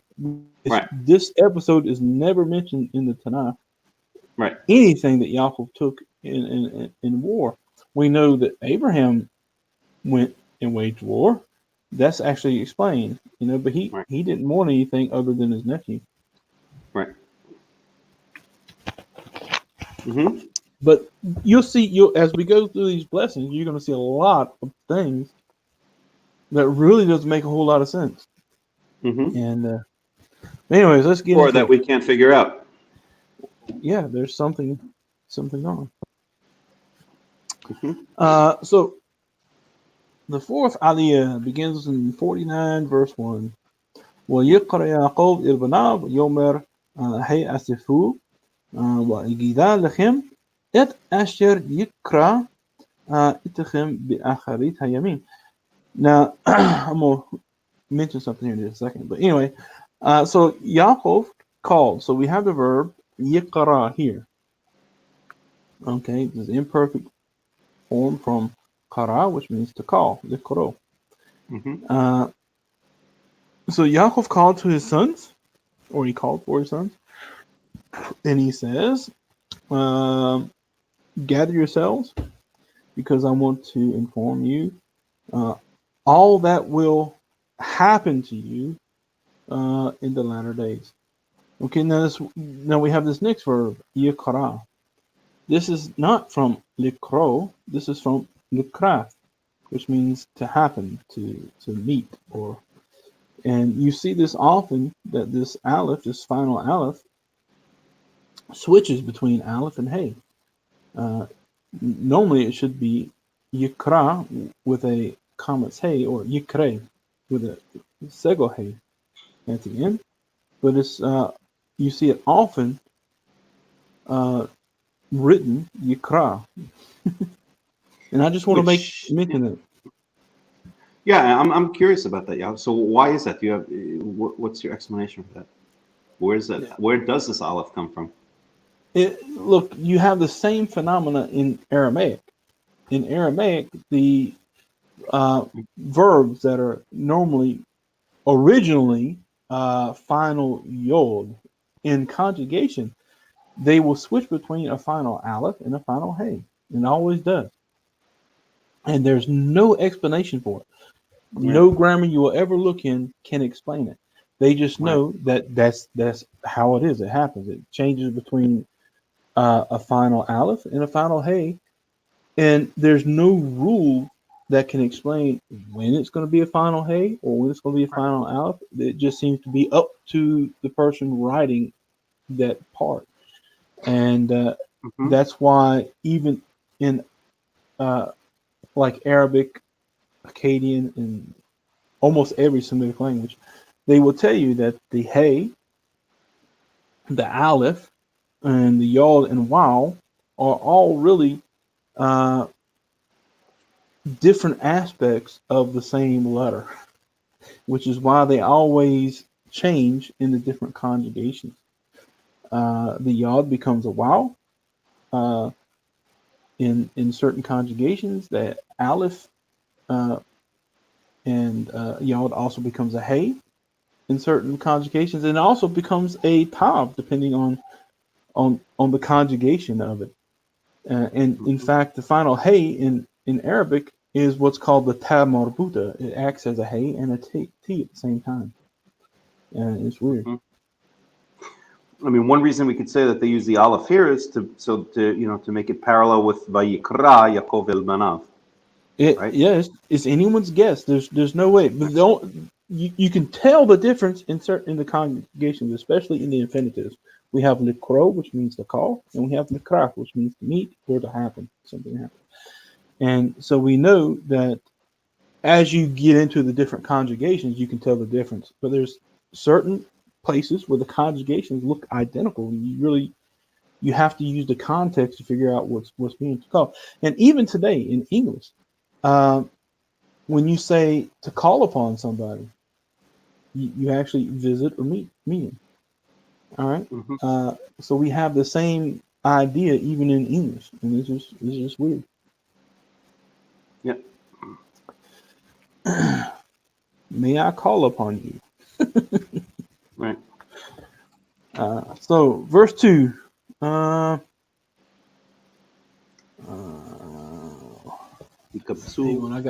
on, I gotta set my light a little bit. It gets dark here like at 4:30 now. I hope that don't mess up the camera, but I can't see my page to read. هكذا وشمعوا بني يعقوب وشمعوا إلى إسرائيل أبيهم. Gather together and listen, sons of Yaakov, and listen to Israel, your father. Yeah. Verse 3. Reuven bichori ata kohi wareshit oni yether se'et v'yether aoz v'yether az. Reuben, you are my firstborn, my koach, my strength, the first of my oni, which is power or vigor.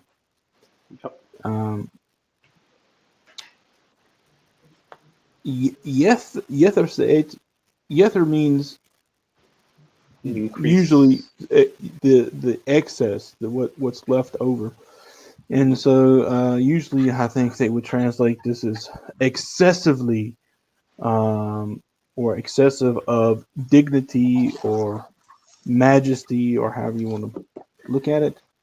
And also the same way in Az or Oz, it really looks the same. Verse 4, Pachaz Kamayim. Right. Unstable as water. Yeah. Al Tothar Ki Alitha Mishkave Avicha. Az Hilalta Yasu'i Ala. Unstable as water, you shall not remain, or you shall not increase, because you ascended the bed of your father, because you have defiled my bed. Allah, which means he went up. Yep. Because you went up and defiled my bed. And that there is just a perfect part, because he's speaking to him as you did it, and then he switches from the second person to the third person, Allah, because you went up and defiled because you defiled my bed, Allah, he went up. Right. Yeah, it's almost like he's exclaiming, like he's really outraged by the whole thing, and now it's, he's like exclaiming it almost to himself or to God or something like that. Verse 5, Shima'on WayYehi, Achim Kale Hamas.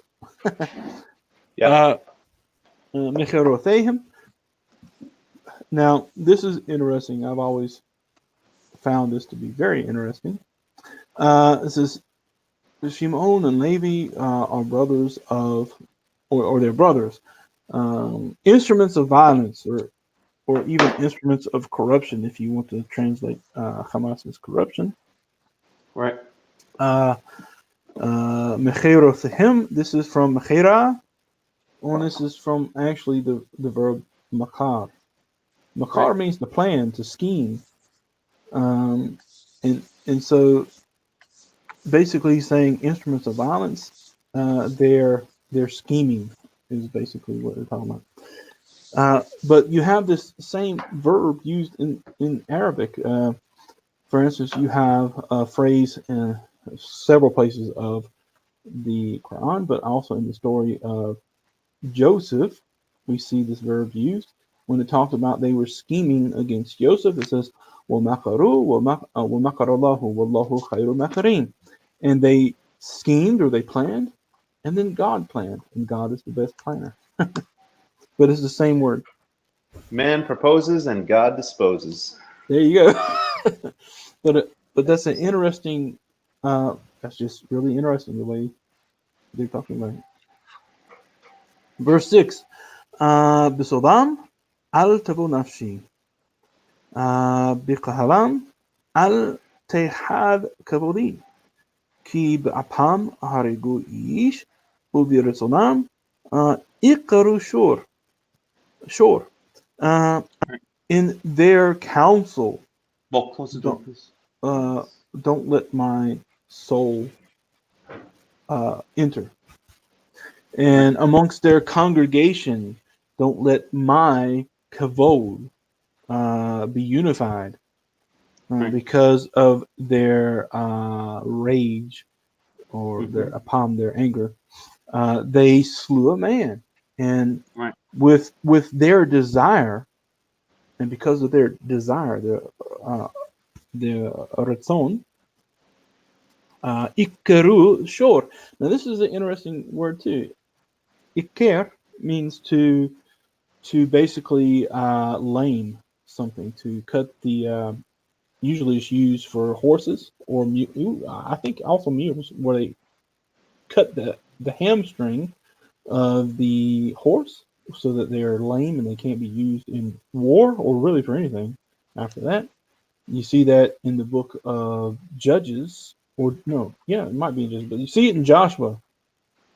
He basically made the horses lame. But we also have this verb aqar, which is used for people who can't have offspring.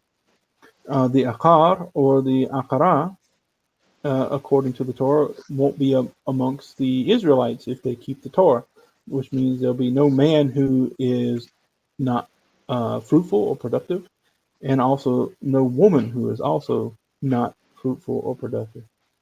And so it talks about what had happened to Shechem, which is what we're talking about here in this verse. They're instruments of violence because of the rape of Dinah, their sister, and the actual shame that was brought on Israel because these people came up and said, "Hey, I want you to basically sell me your daughter that my son just raped because he fell in love with her." And when the brothers came back, they went out and killed. They said, "Okay, here's what you got to do," and they basically set up a situation so that the men of the town would be weakened because of the circumcision they had to undergo. They had no intention of ever being one with these people. They just basically said, "Here's what you got to do." Yep. So once they circumcised themselves, they were not in a state where they were able to fight. Yep. And Shimon and Levi, I don't think it was just these two alone, but these two definitely led the attack. They went in and killed every male in the town of Shechem. And So what you got to do. Yeah, so the interesting thing about this is the shore here is a specific reference. This bull or this shore, what's a shore? A steer. A shore is a bull. Is talking about Shechem, okay, in this town, what they did.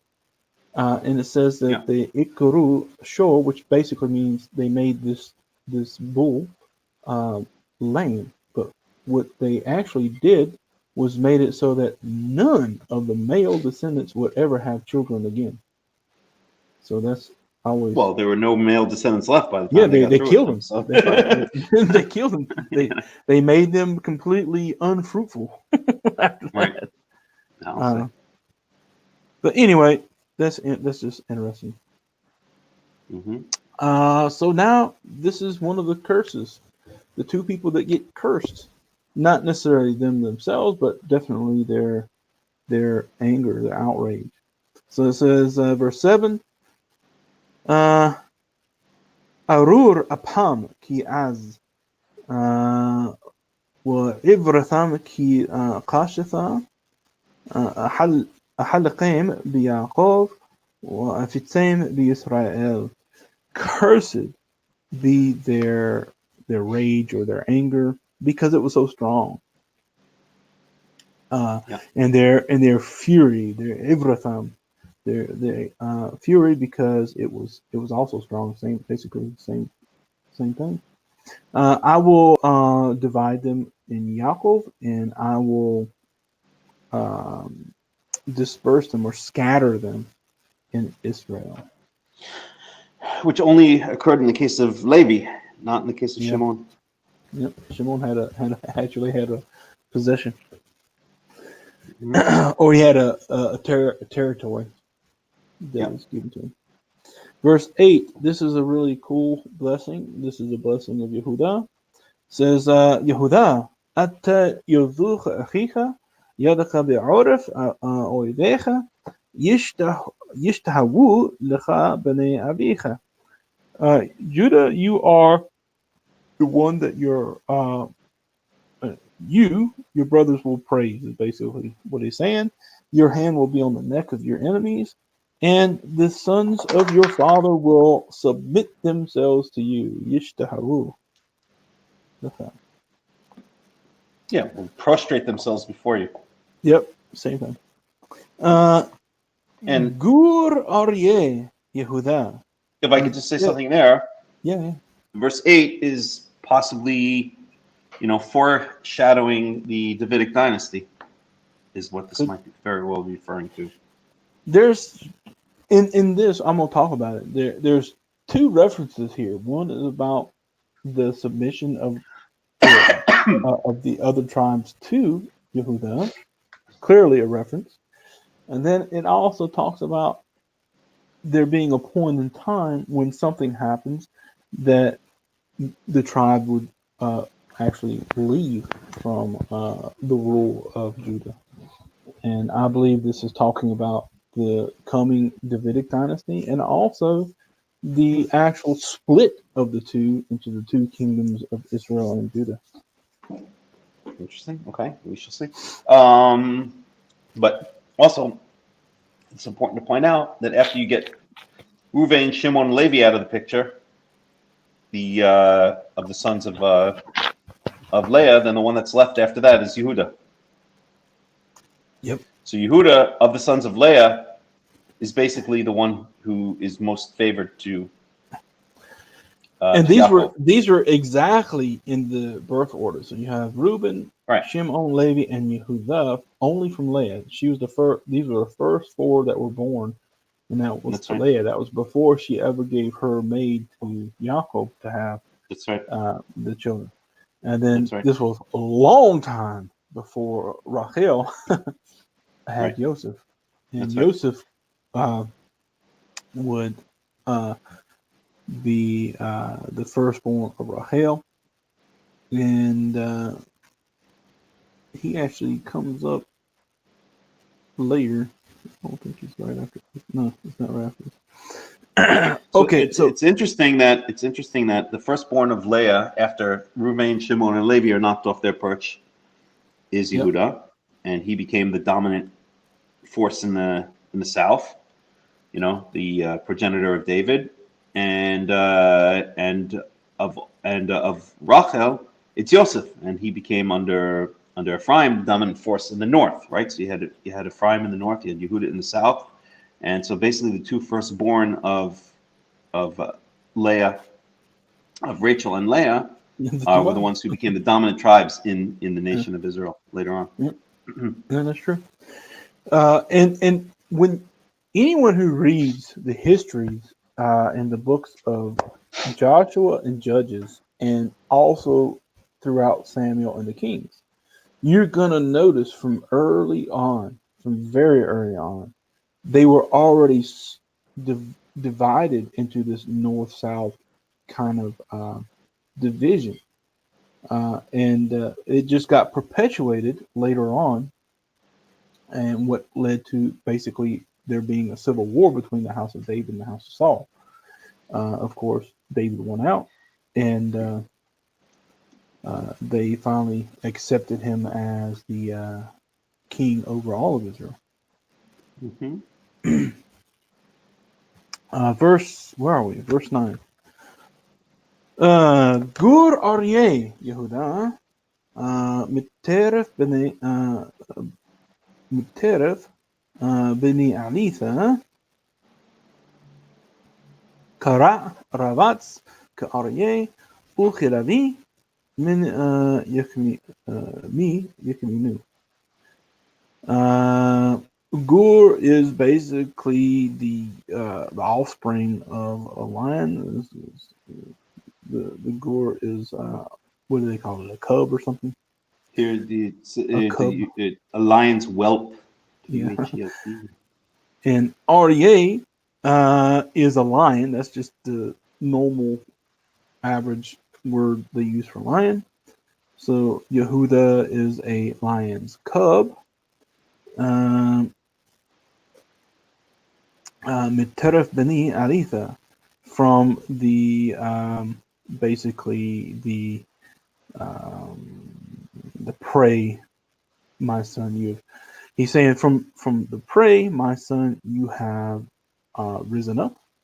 Maybe. Mm-hmm.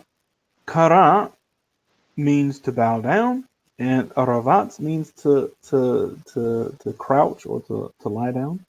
We see this the first time used in the story of Cain. So you will bow down, or you will stretch out or crouch like a lion. Like I said, the Aryeh is just the typical name for a lion. And then you have Khalavi.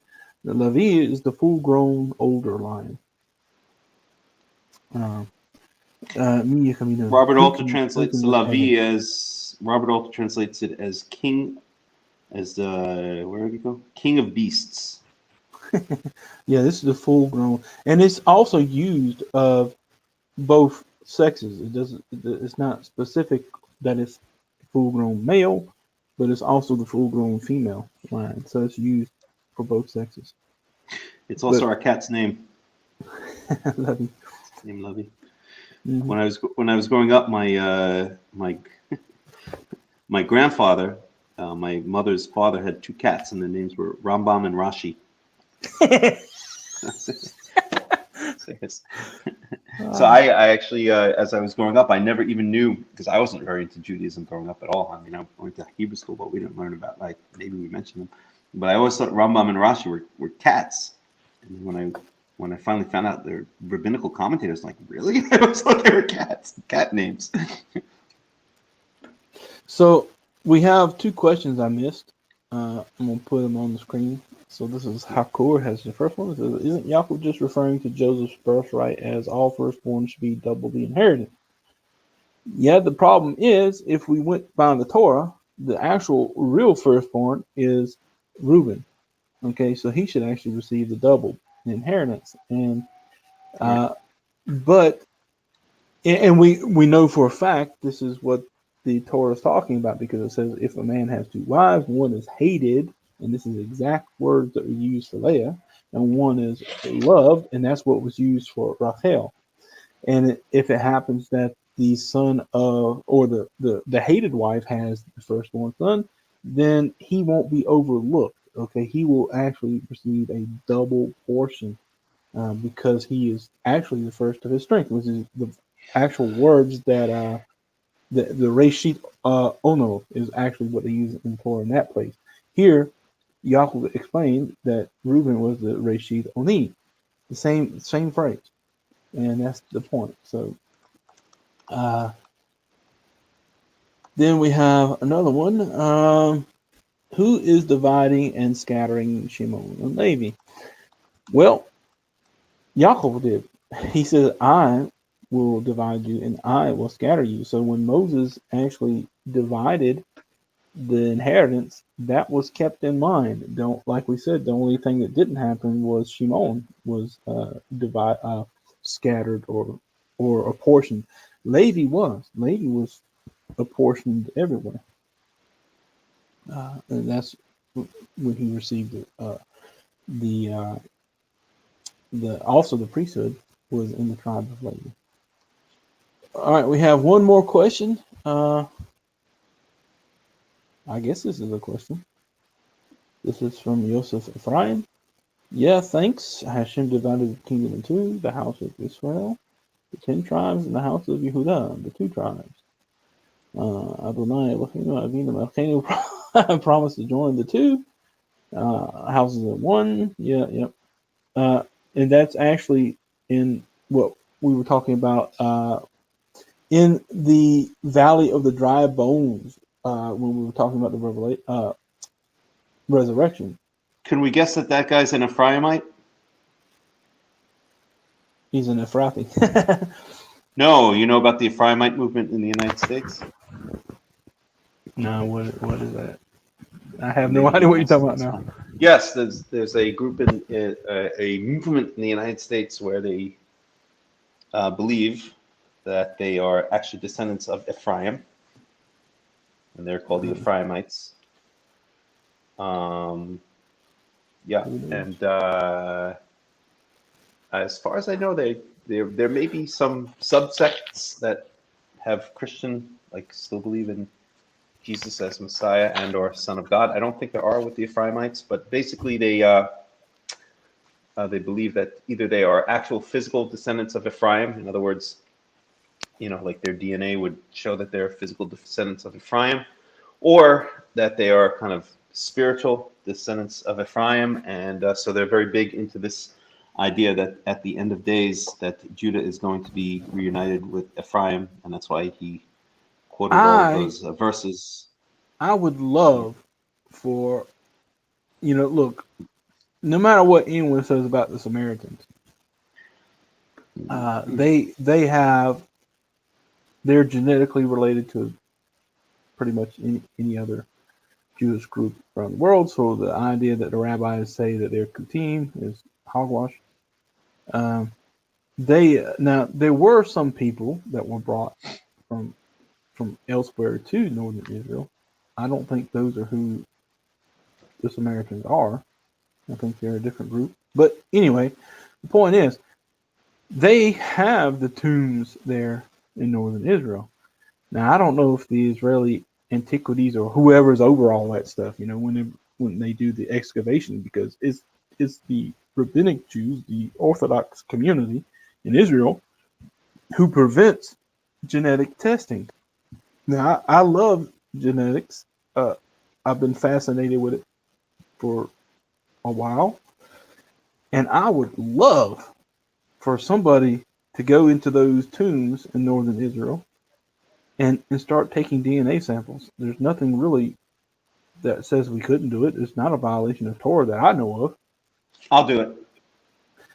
I would love to do it, because the only way we'll everyone talks about, we got to wait for a prophet to come and tell us who the tribes are. No, we don't. We have tombs in Israel. Go pull the DNA and we'll know exactly immediately who's who. Right. But until that happens, we're not gonna know. And I don't know. Do you know Simcha Yakobovici? He is a Canadian Jew, and he does documentaries. He did one about the Exodus Explained or Exodus Revealed or something like that. Okay. With who's that guy from North Carolina? James Tabor. Anyway, they did some kind of documentary on the Jesus family tomb. This is back in the early 2000s or something like that. And they tried to do, they actually started it, got part of the DNA evidence, and then the Orthodox community goes, hey, no. They stopped that. And, what Jesus family tomb? There's no idea where Jesus is buried. No. This is just the documentary they did. They found an ossuary that was written. With the brother, James, brother of Jesus, which now has been proven basically to be fake. The remains. Well, they did the DNA evidence of the remains, and I don't care whether it's a fake or not. I'm just talking about the DNA part. Sure. When they tried to do the DNA to see, they got part of it back, and then they came in and seized it and said, no, you can't make that public or anything. And so Simcha made a video when he did the Naked Archaeologist thing, and he explained what had happened. He said, yeah, man, we wanted to do some DNA evidence, and man, that started a shitstorm. I said, hell no. And you have to understand how politically charged that would be if, especially now when you have these El-Haiks who are saying that the Jews that are in Israel now aren't genetically related. Mm-hmm. If it was to come out that was actually true, that would be terrible. But we don't know. We'll never know because they won't allow it. Right. Or we're not going to know as long as they're in charge. I'd love to get it. So it's Yosef Ephraim has responded basically saying, yes, he's an Ephraimite and he's from the tribe of Yosef. If he wants to come on air, I would love him to explain very briefly, like under 5 minutes, his belief system. In other words, or maybe he just wants to type it in if he is too shy to come on air. But does he believe he's an actual physical descendant of Yosef? What is his? Does he believe? Because I think the Ephraimites, some of them at least, maybe all of them, believe that the United States of America is actually the tribe of Ephraim. That's where Ephraim ended up. You'll have to ask him. I'm not sure. I think there's various. I think most of them have rejected Jesus as God, Son of God, or anything like that. But maybe there are some who still believe that, or believe that he's a potential Messiah or Messiah. So if he would like to give his views, I'd be very interested to hear. But I've dealt with Ephraimites before in Israel. I've never heard of. So now we got the just a comment, I think, from Nicola. It is a bit strange that Yaakov would say, "I will divide and scatter." Does that mean Yaakov asked God to fulfill his wish, and God ultimately instructed Moses to divide the land accordingly? I think so. I think that's exactly right. That's my opinion. Yes, I think that's exactly right. I think we have Yosef Ephraim. Yosef, Baruch haba. Welcome to the broadcast. Baruch Hashem. Thank you, and nice to meet you. Very nice to meet you too, Yosef. Where are you located? You're in where in the United States? I am right now in Hollywood, Florida, but I can Hollywood. I'm more of the time I've been in North Carolina. Okay. North Carolina. Oh, yes. Cool. Oh, right near where Yaakov is from. Yeah. Okay. What city? What city are you? I'm from Charleston. Oh, Charleston. Yeah. Yeah, I am in Burlington. Wow. Yeah. It's not too far away. No, it's relatively close.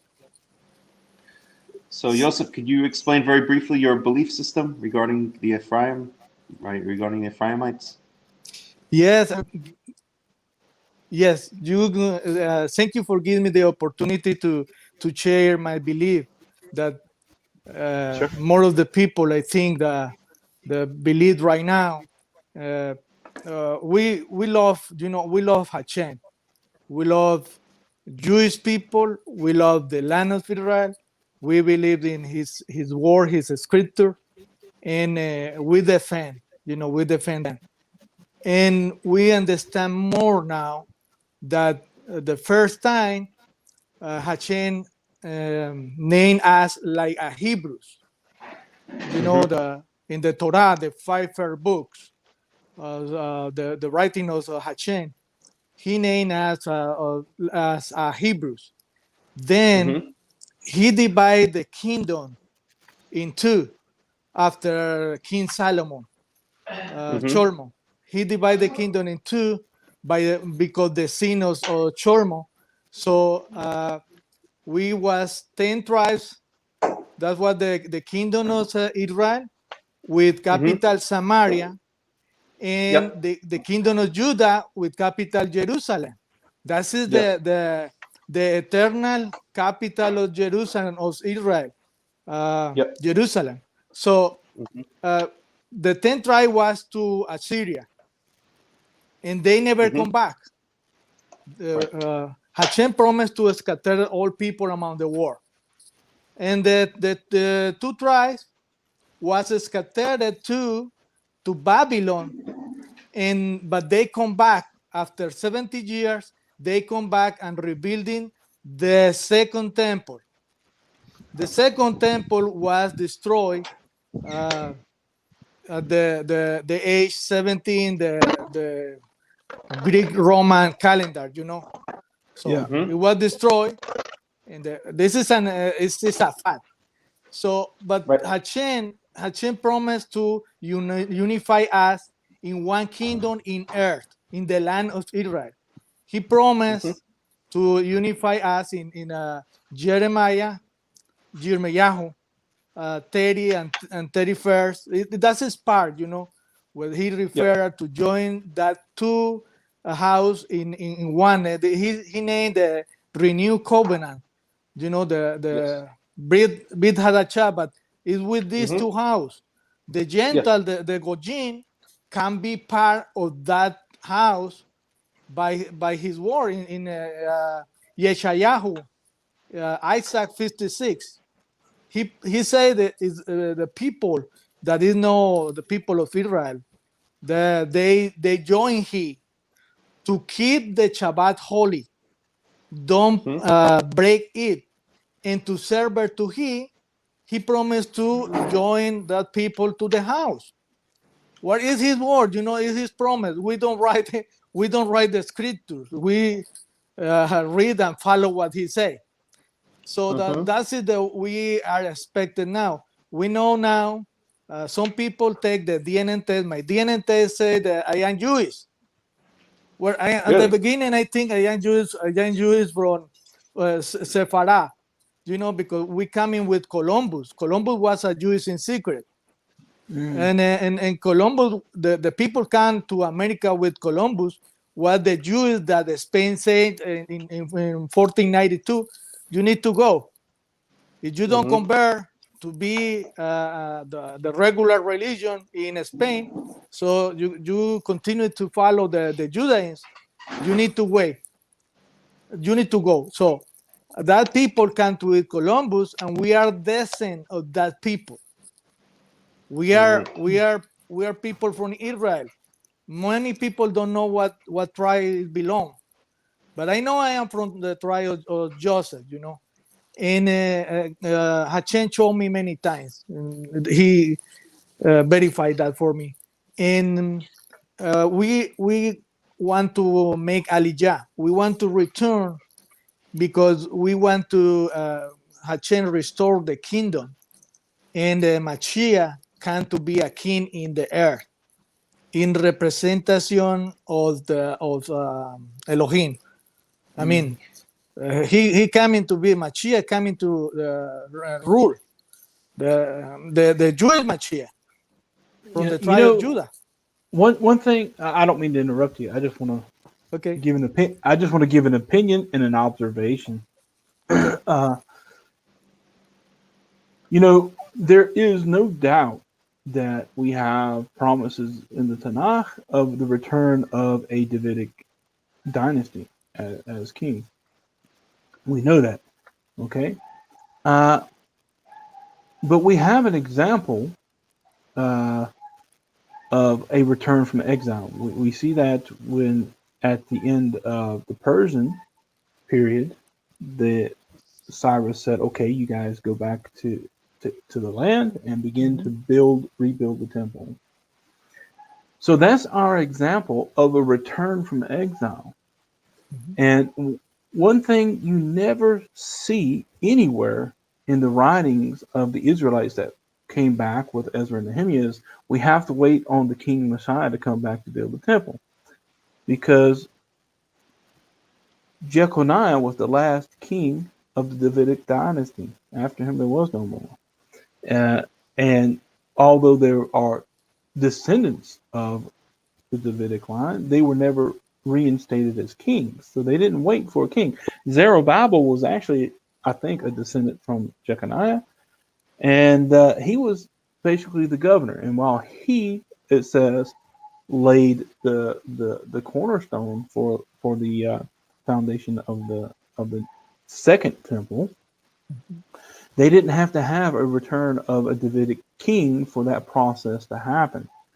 The second temple and all was built and constructed. The first thing they did when they came back was to take the only Messiah that the Torah actually ever mentions is the high priest. So they reinstated the high priest, the priesthood. They sequestered him, they purified them, they built the altar, and then they set about putting the sacrifices on the altar, and then they built the temple. It took a long time to get that done. And celebrate Hanukkah.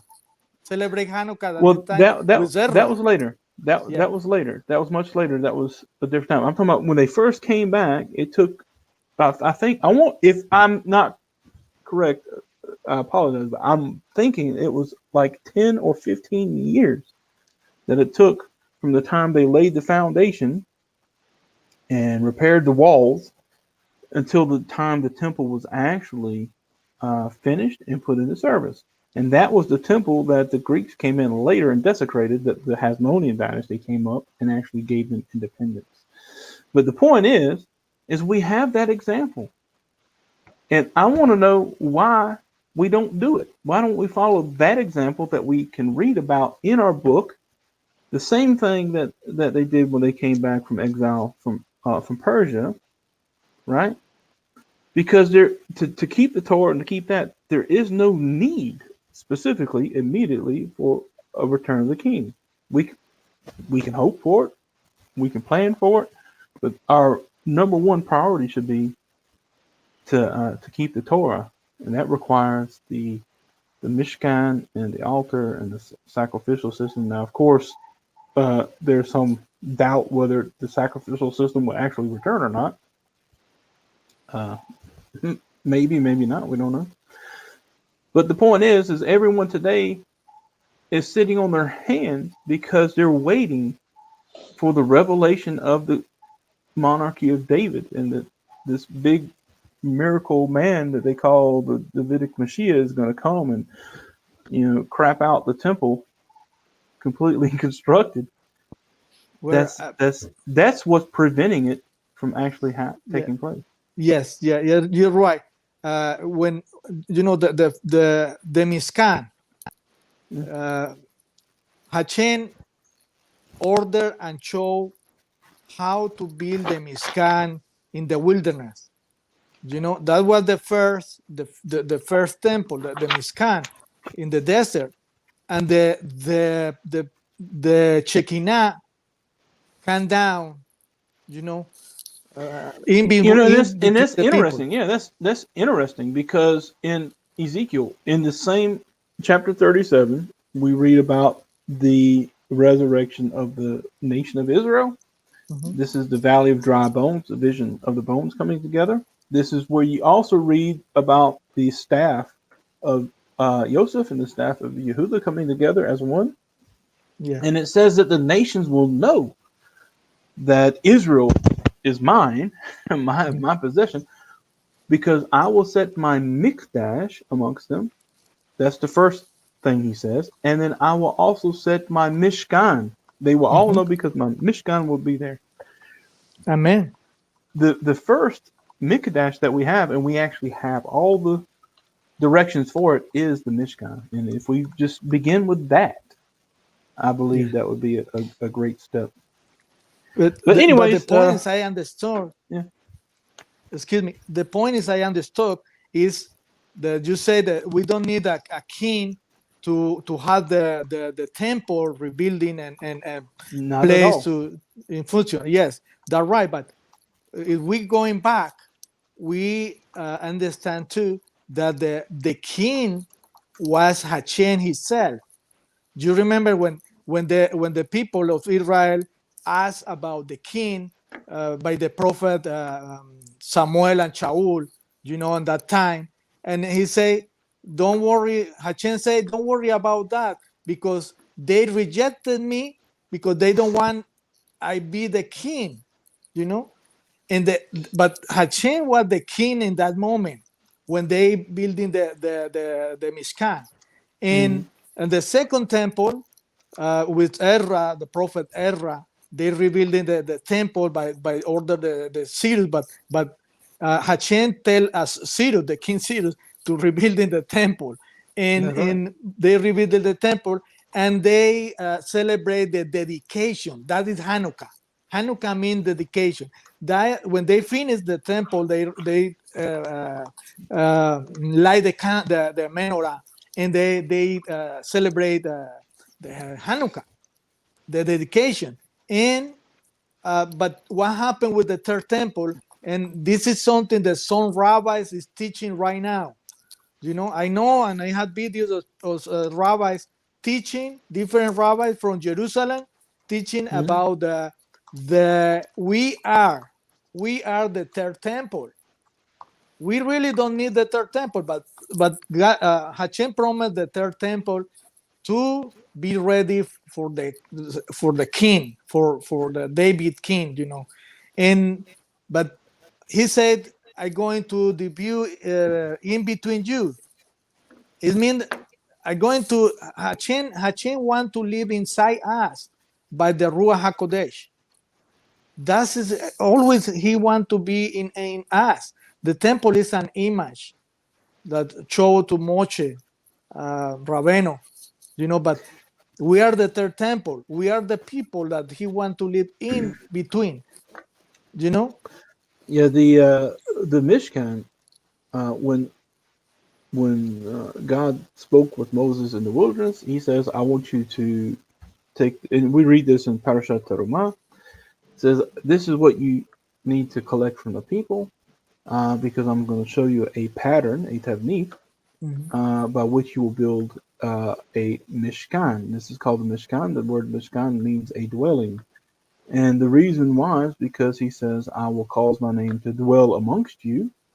And it was from there that he would speak with the people. It's not that he would live inside of each single person. That's not exactly what it was said. He says, you build this Mishkan, and from there, I will speak to the people and meet with you. The next temple that we read about, even Isaiah says, talking about in the days that the temple will be rebuilt, he says that there will be many people from different nations saying, let's go up to the house of the God of Jacob, because it says from there the Torah comes out to all the world.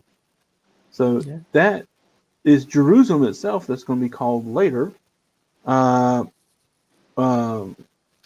Shama, which means God is there.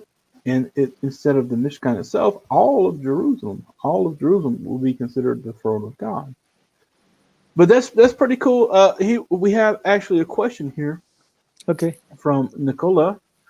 It says, as far as Ezekiel's temple prophecy goes, it does include a somewhat exalted prince. That's true. The Nasi is mentioned, who probably precedes building of the temple. And this is also true. The actual design and the construction comes later. But it says specifically at the time that the two houses come together, that the Mishkan is put there. Okay, which doesn't necessarily mean the temple itself. It could be just the Mishkan proper from the Torah. It says, not sure if there will be any temples in the meantime, and Ezekiel's temple is not identified as a third temple. And although it doesn't call it the third temple, I would have to say it pretty much must be, otherwise Ezekiel would be a false prophet, because he says this new temple that's going to be constructed will be amongst Israel forever. It'll be there forever and ever, and talks about the change of even the area of Israel and the waters of the earth itself. And so that hasn't happened yet. And so we can't claim that this all happened before, and this is talking about the second temple, because it's gone. It's gone. That means Ezekiel would absolutely be a false prophet, and we might as well just cut his book out of the Tanakh. But anyway, let's get back to you. I appreciate you coming on and talking with us. You're more than welcome to stay with us. Well, it's the first time that I come. Where another people from Jerusalem invite me one time too, but this is, I think, the first time I be online, And but I'm happy to share what we believe, because it's not only me; it's many people around that really love Hashem, love Jewish people, and want to follow the Torah, to learn more about the custom that they don't grow in that custom. We know that the Jews have that custom longer, but many people don't have the customs. Yeah, to be a light to the nations. That's the job of Israel. Amen. That's my opinion anyway. Yes. But we're going to get back to the Parashath. You're more than welcome to stick around and comment, or anytime we're online. Come on. Thank you. If I could ask you, Yosef, how did you find out about our study? Where I long time I hear about people preaching things, theories and doctrines, but I looking for the true Hashem, the Elohim of Israel, the Elohim of Abraham, Elohim of Jacob and Isaac. So the Hashem showed me in 2015. He write me to understand more about the truth. And if we don't start to read the Torah, we are not going to know Hashem. We are not going to know the truth. some people only hear what another preaching, and it is not enough. You need to, for yourself, read and try to find, and Hashem know our heart, and about the Ruach HaKodesh, the prophet. Yeah. But specifically, Yosef, how did you find out about this study, the World Alliance of Qara'im study? I'm just curious. About the two house? No, about our study on Shabbat. Oh, that's okay. Where I found a group in Facebook, and I joined that group that is about the Qara'im, because I heard about the Qara'im, and it was what is it? What is about Qara'im? In Qara'im, and they say, they claim, the Qara'im claim that follow the Torah, don't follow the oral Torah. I think so, something like that. It's something different. They want to teach the pure, what is true about what Hashem say, and don't add or subtract the word of God. Well, I think it was something like that, and I was curious about Qara'im, and I joined the group, and I tried to be more close, because I feeling better with that kind of things, that kind of belief. That's cool. Okay, cool. Yeah. Okay. Thank you very much. And the last point, if you let me to explain, is about the Ruach HaKodesh. The prophet can say about the word of Hashem. It was by the Ruach.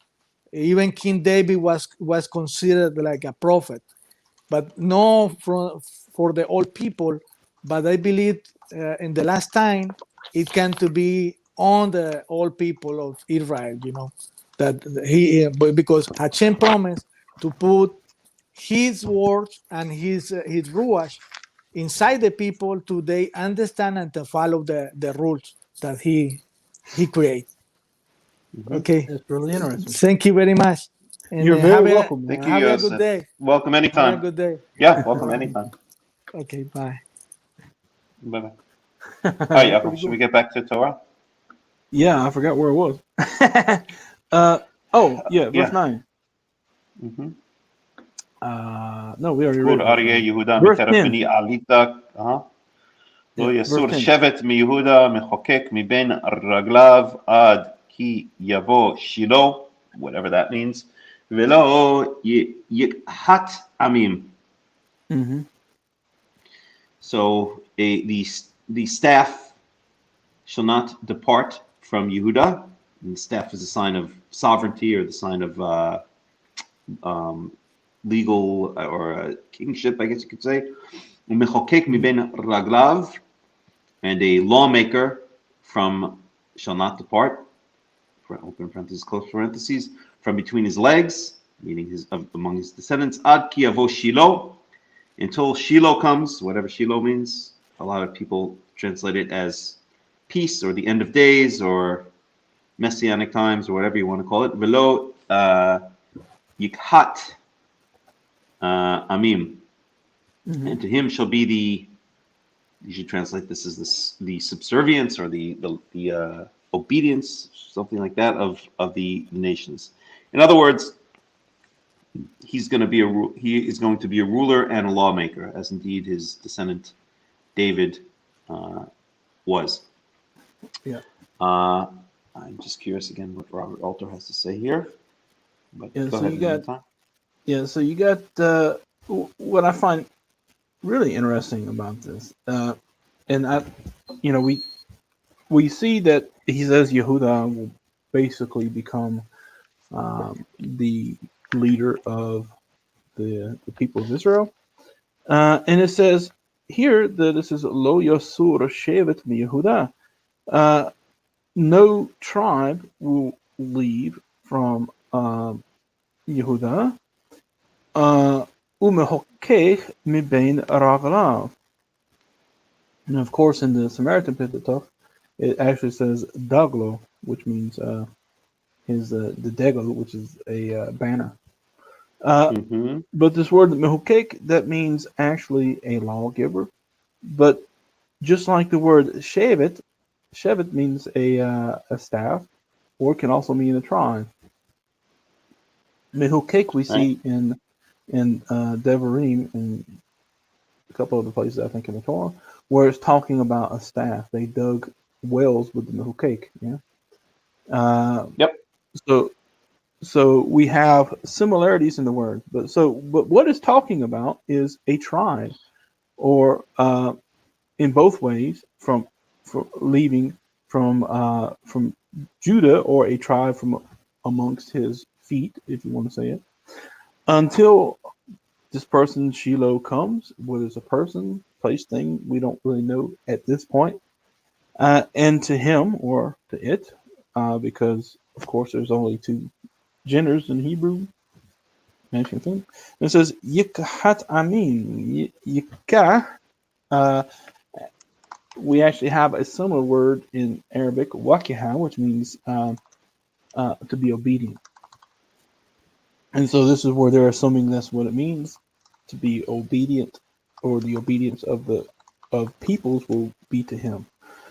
What I find interesting about this is that for the most part, when Judah became the leader of all the tribes of Israel, this happened during the kingdom of, or with the kingdom of David. He became the king over all Israel. And no tribe left from that until a prophet named Ahiyahu Hashiloni came. He was called Shiloni. He lived in a place called Shiloh, which is at one time where the Mishkan stood. And he was commissioned by God to go speak to Jeroboam, who was an Ephraimite, by the way, and say that God is tearing away 10 tribes from the house of David, or from Solomon, because of Solomon, and would be given to Ephraim. And I'm not saying this is exactly that, but it just seems interesting to me that you had this Shilonite prophet who actually prophesied the leaving of the tribes from Judah, and it went to, by the way, Ephraim, and the obedience of peoples, which would be the 10 tribes, actually went to Ephraim at that point and left Judah and their Mehukek. Now, that's how I see it. There's, I'm sure, 100 different people who will say I'm crazy, but that's all right. I'll just read Robert Alter, whose interpretation here I do not agree with, but he says this is that he translated it as that tribute to him may come as Kiyavo Shiloh Velo Yikat. Okay, so he says this is a notorious crux, meaning nobody knows what the heck it means.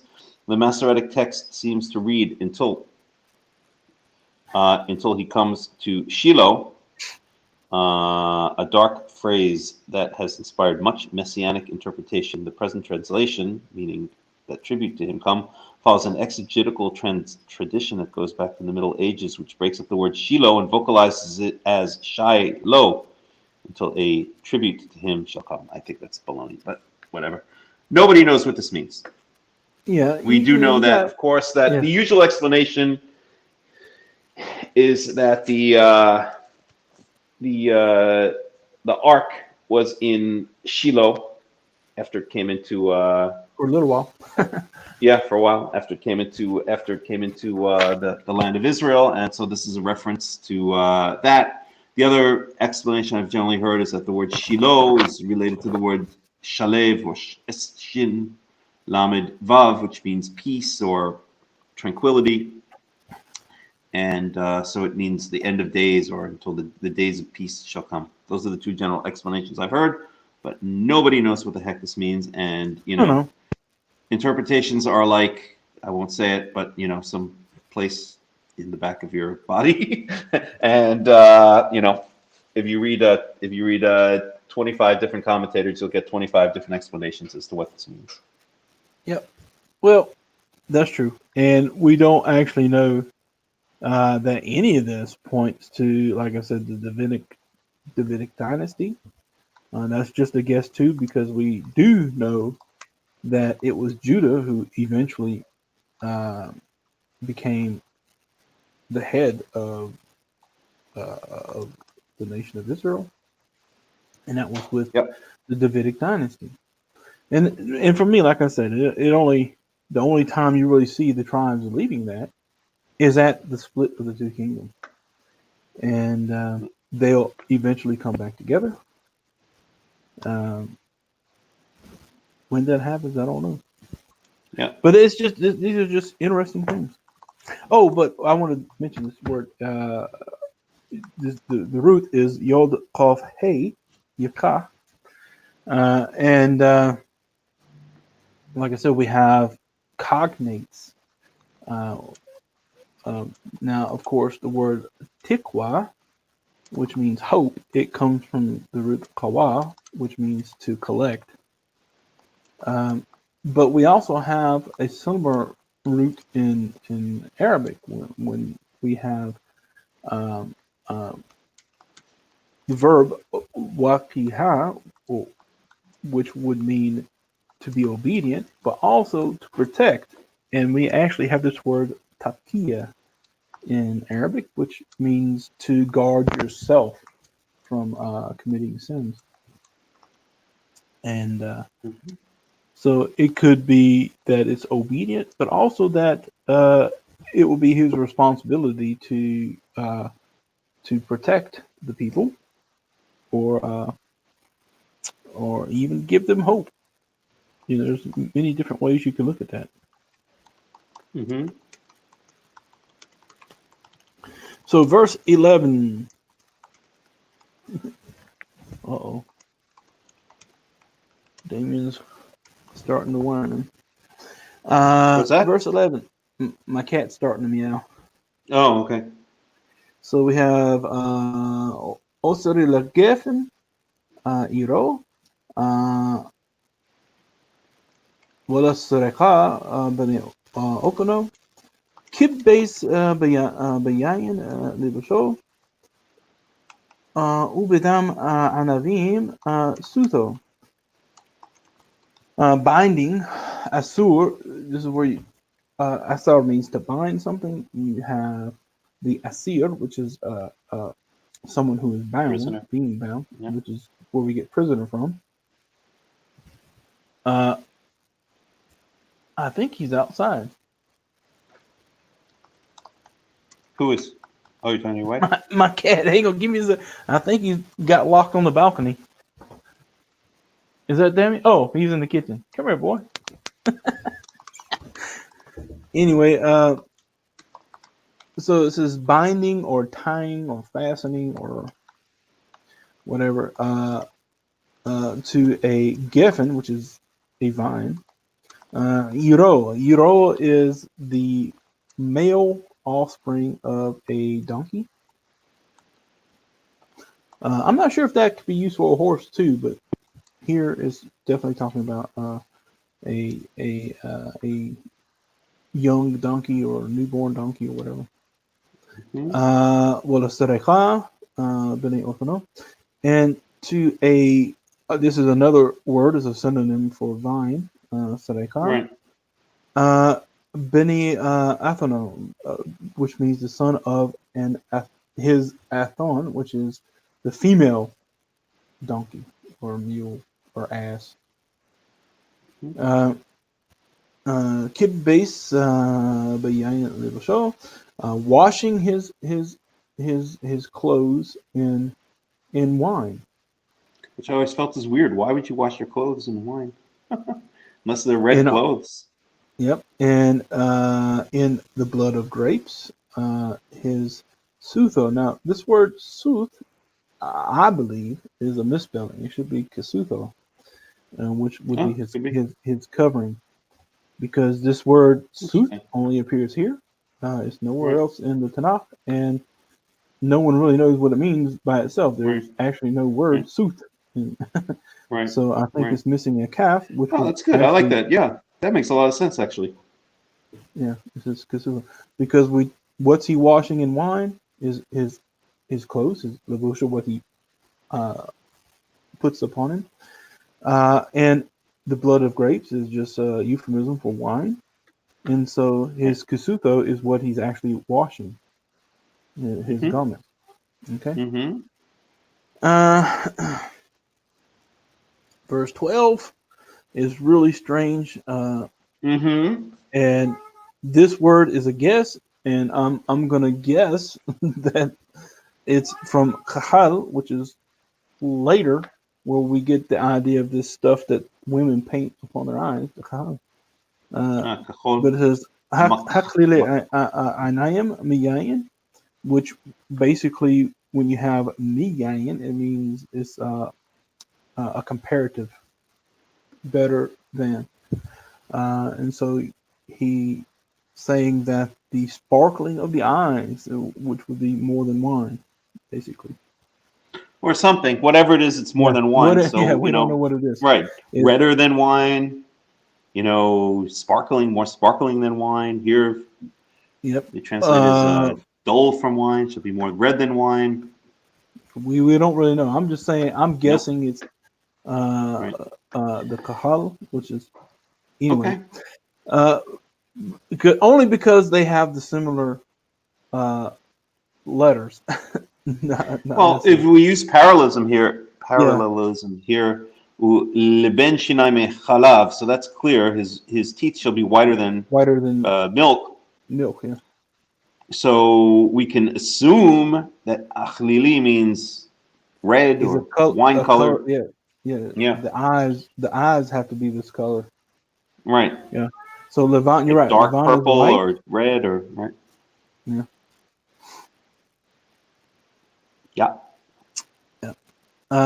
13. Anyway, we were able to get through that one. Not so bad, but there's some later on which we're going to really have no idea what that can say. Yeah. All right, 13 is clear. Yeah. Zebulun lechof yamim yishkun. Who lechof oniof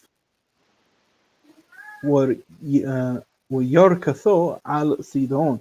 Okay, so Zebulun, he will dwell as a haven of the sea, or of seas, which is interesting. Chof, along the coast of the sea. Zebulun lechof yamim yishkon, so he'll dwell along the sea coast. Yeah, and he will be, then the sea coast of ships.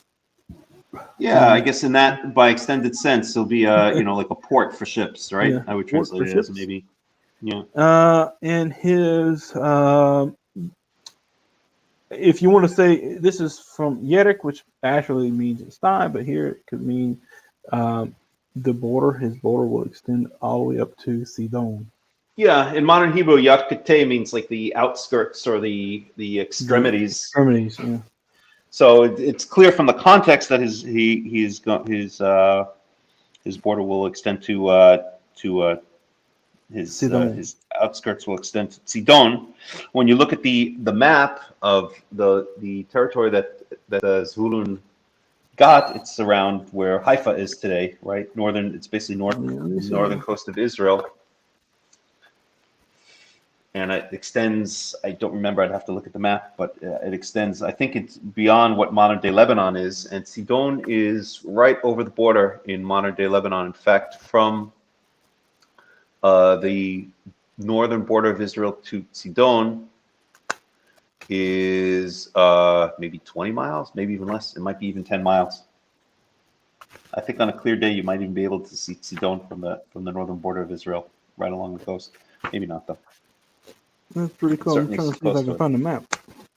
And I'd like to find out what Sidon is exactly. Sidon is in the far northern part of Lebanon. Tyre is in between. I'm sorry. I'm getting Torah and Sidon mixed up. You're right. Yeah. Zebulun.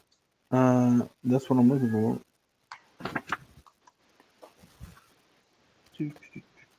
I thought I had a map of the tribes. Let's see where it is. There we go. Here. Okay, Dan is up there. Where is Zebulun? Yeah, I don't have one on it.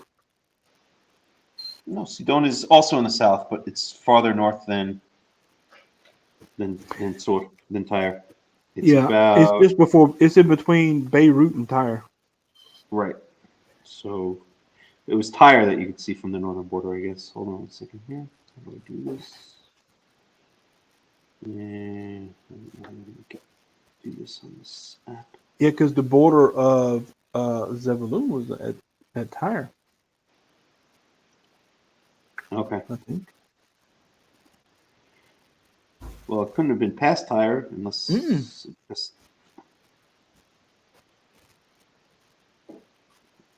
No. Anyway. So Tyre looks like okay. I'm looking here. The way I can guess is Nahariya to Akko. So last time we were in Israel, we stayed in Nahariya. It's absolutely beautiful there. And Nahariya to Akko, which is maybe 5-10 miles at the most. I'm going to say 5 miles. So Nahariya to Tyre looks like it's about 20 miles. And then from Tyre to Tidon looks like it's about another maybe 30 miles. So from the northern border, it's maybe about 40 miles or 50 miles to Tidon. Something like that. I have to take a short break. If you want to take over from Sure. 14, I'll be right back. Do that? Sure. No problem. I'll do that. So we're in 14. Zvulun lachof yamim yishkon v'hu lachof onayot v'yarketo al Sidon. So his border will extend out to Sidon, as we said. Okay. Is there anything else that I'd like to say about that? So Zvulun and Yisachar, as we always used to learn in yeshiva, and of course this is not true, but I will mention it anyway because it's kind of the legends that we learned, is that Zvulun goes out and makes money for Issachar to sit home and study Torah or Gemara, as the case may be. So Zvulun is the merchant. That's why they're along the sea. They go out, they send their ships out, they bring in the money, they bring in the cold hard cash, and then Yisachar, which is mentioned next to them, is they're the Torah scholars, the Talmidei Chachamim. They sit in the yeshiva and they learn all day long, and it's supported financially by Zvulun. So the Haredim in particular, but the Torah world in general, likes to use this analogy as to explain why businessmen or rich people should support their yeshivas. Okay, let's go on to verse 14. And let me just say, I would like to look also at again, I always like to look at Robert Alter, because when I can't figure something out on my own, or when there are various, disparate interpretations. So regarding, where was it? Verse 12, Hachlili einai meyayin. His eyes are redder or darker than wine. So Robert Alter translates that actually as eyes that are darker than wine.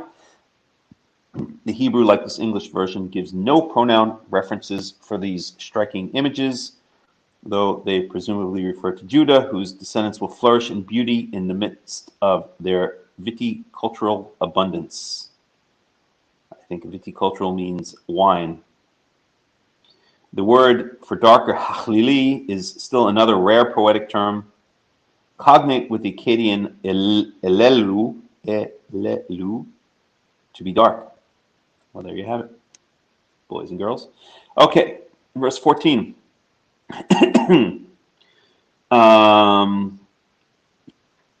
Yishar hamor garem rovetz ben hamishpatim.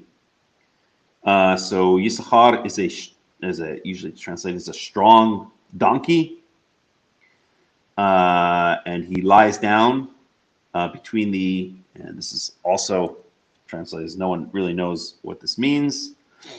Let me look at the NIV actually for a second, just out of curiosity to see what they say.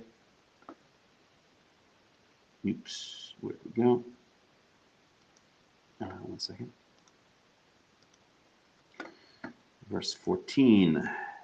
So the NIV, I always like that as a starting point.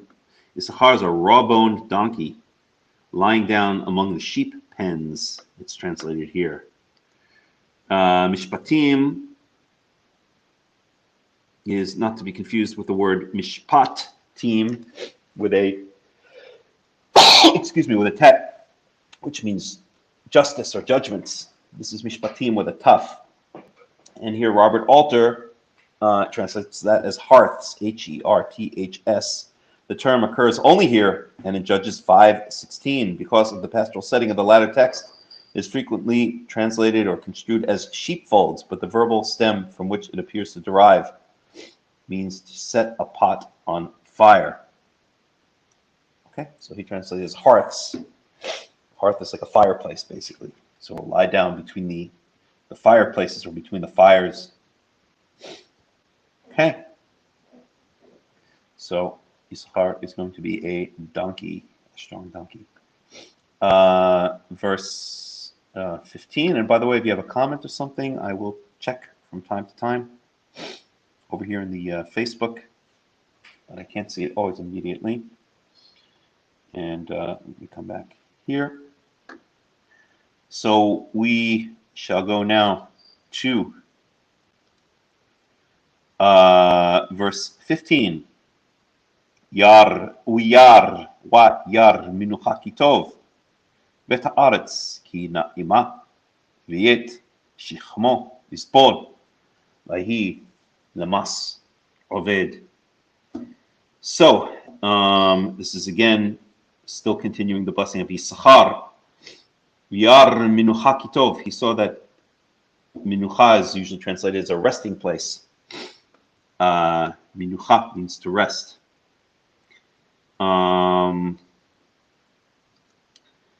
Ve'et haaretz ki na'ima, and the land that it's pleasant. Na'ima, related to the word Naomi, who Naomi was, of course, the mother-in-law of Ruth. It's also the name of my mother. So I have this particular liking and affinity for that name. But Na'im, Na'ima means pleasant. V'yet shichmo Lisbon. And this is usually translated as he turned or he bent his shoulder to carry heavy loads, to suffer. Lisbon means to carry a heavy load. Here they translate it as he will bend his shoulder to the burden. WayYehi lemas oved, and mas is in modern Hebrew it's usually translated as a tax, but it really means how do you say it in English? Like conscription. Yeah, tributary labor or something like that. Yeah, there we go. Lemas oved. Yeah, conscripted labor. In other words, he's going to be like a like a hard worker, I guess, or he's going to be like the the hard worker, which again is very interesting because I was saying before, Yaakov, when you left, I think we mentioned this in one of the other studies, that the rabbis always used to teach us that Zvulun is the one that goes out and makes all the money. He's the businessman. It comes if you don't stop drinking that Coca-Cola, man, I'm gonna come there and I'll rip it right out of your hand. You're gonna kill yourself with that stuff. I'm serious. Switch over to orange juice. Ja, was kann ich sagen? Anywho, so at any rate, the rabbis used to always teach us that Zvulun becomes the rich businessman, and they have a contract, or they have an agreement with Yisachar, that Yisachar sits in the tents and studies Gemoira all day long, and is supported by Zvulun. Yeah, we literally used to learn this, and of course that was the polemic for why rich businessmen should donate to their yeshivas, so that because that's their responsibility. So Yisachar can sit and study Torah all day long. But here it says that Yisachar is going to be the hard worker. It's he's going to be even harder working than Zvulun. He's going to be doing, construction work, or out in the salt mines, doing hard manual labor. So I guess the Haredim forgot to they read verse 14 maybe, but they forgot to read verse 15, or maybe they forgot 14 and 15 and only read 13, where it speaks about the the money. Ching, ching. Yeah. Yeah, there we have this Shechem again. Right. Yeah, exactly. Yeah, so this time it means shoulder. Yeah, he inclines his shoulder to the task or to the right. And that's interesting because this idea of mass, that's what the Israelites were later here in Egypt. And when Moses comes back, Pharaoh accuses him of making the people cease, and they used the Hifil form of Shabbat, Hishbita. You cause the people to cease, Missevelotam, from their labors or whatever you want to call it. Mm-hmm. I'm just curious about something here. 1 second. And this is also the interesting, the Karaite Talmud called the Sevel HaYerusha, which means the burden of inheritance. Right.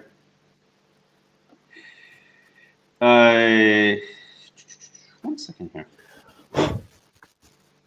Now, when Saul was made king, wasn't it said he was one? Was the word Shechem used there to say that he was one shoulder taller? Yeah, I think you're right. Israel?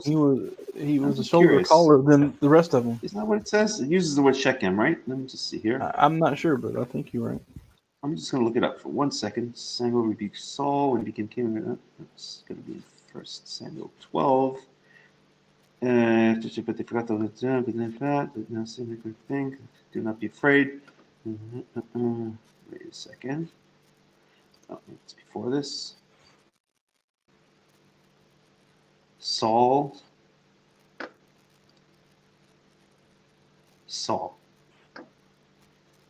1 more second here. Samuel anoints Saul. Kish had a son named Saul, as handsome as a young man as could be found anywhere in Israel, and he was a head taller than anyone else. So it's 1 Samuel chapter 9. Let me get the Hebrew on this. Let's see here. So I think it says Rosh, not Shechem. Let me look. What's the verse? 9 what? 1 Samuel chapter 9, verse 1. Vayhi ish mi bin Yamin, v'shmo Kish ben Aviel ben Tzroro ben Bechorat ben... Oh, sorry. Next one. 9:2, I guess. Verse 2. Yeah. It says, verse 2. It says, وإن إيش مبنى إسرائيل توف منه مشخمو ومعلا جبوه مكل harm. Right.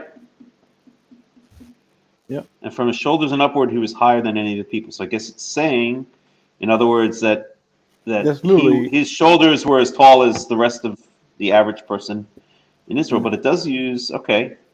Second. Yeah, Tov mimenu mishichmo ma'ala gavoa mikol ha'am. Okay. Interesting. Okie dokie. I'm not sure if that's relevant, but I did remember it. Okay. So we're up to 16. 16. Dan Yadin Amo Ke'achad Shiftei Israel. Okay. So again, Dan will judge. Play on the word Dan, right? Which is exactly where he got his name in the first place. When I think he's son of Leah, right? I believe so. It says that God has judged me. In other words, has judged me for favor by giving me the son. So Dan Yadin Amo, Dan shall judge his. So the word Dan means judge, basically, or it comes from the same root as to judge. So Dan shall judge his nation as one of, just like one of the tribes of Israel. Okay. 17. Yahi Dan nachash ale derech shfifon ale orach hanoshech ikvei sus vipol rochvo ahor. So Dan shall be a snake upon the way. Yeah. Now this is interesting because almost every translation I've ever seen says he will be, but that would be Yehi, then he will be, or let him be, right? Wahaya. Yeah, that's right. Yep. Okay, Right. but True. this is actually a juice form, so it's basically saying, right. let him be. Let Dan be a snake right. upon Derek upon a path. Then you have Shefifon, which is, I think, an asp or something like that. What is that? Shefifon, I think, is an asp or a viper. Mm-hmm.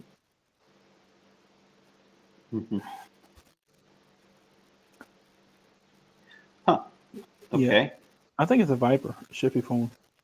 Yeah, Shefifon, they translate as viper. But you could have it as a parallel, because you have now Nachash and you have Shefifon. Both are snakes or serpents, and then you have Derek and Orach. There's the parallel. Right.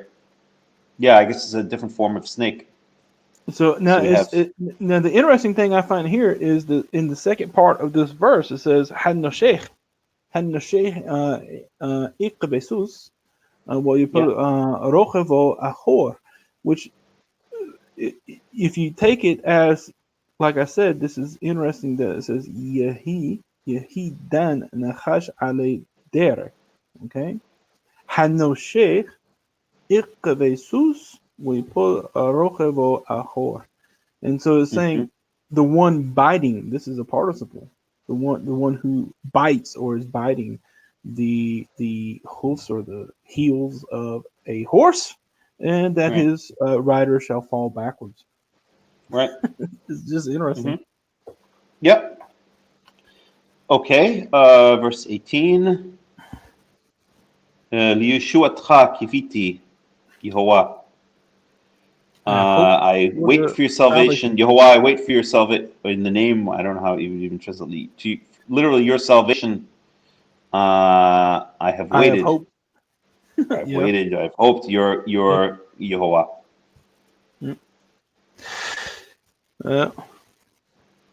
What that means, we don't really know. But again, it's also weird that this is now. I mean, see, this is where things get a little bit weird, because this is now supposedly quoting Jacob's blessing. But this is another part of the commentary. This is what I'm saying. This is not Jacob saying. This is the narrator saying, "I have hoped." And why would Jacob even interject that there? It makes no sense. It's just like saying in the narration, that is Bethlehem. Maybe.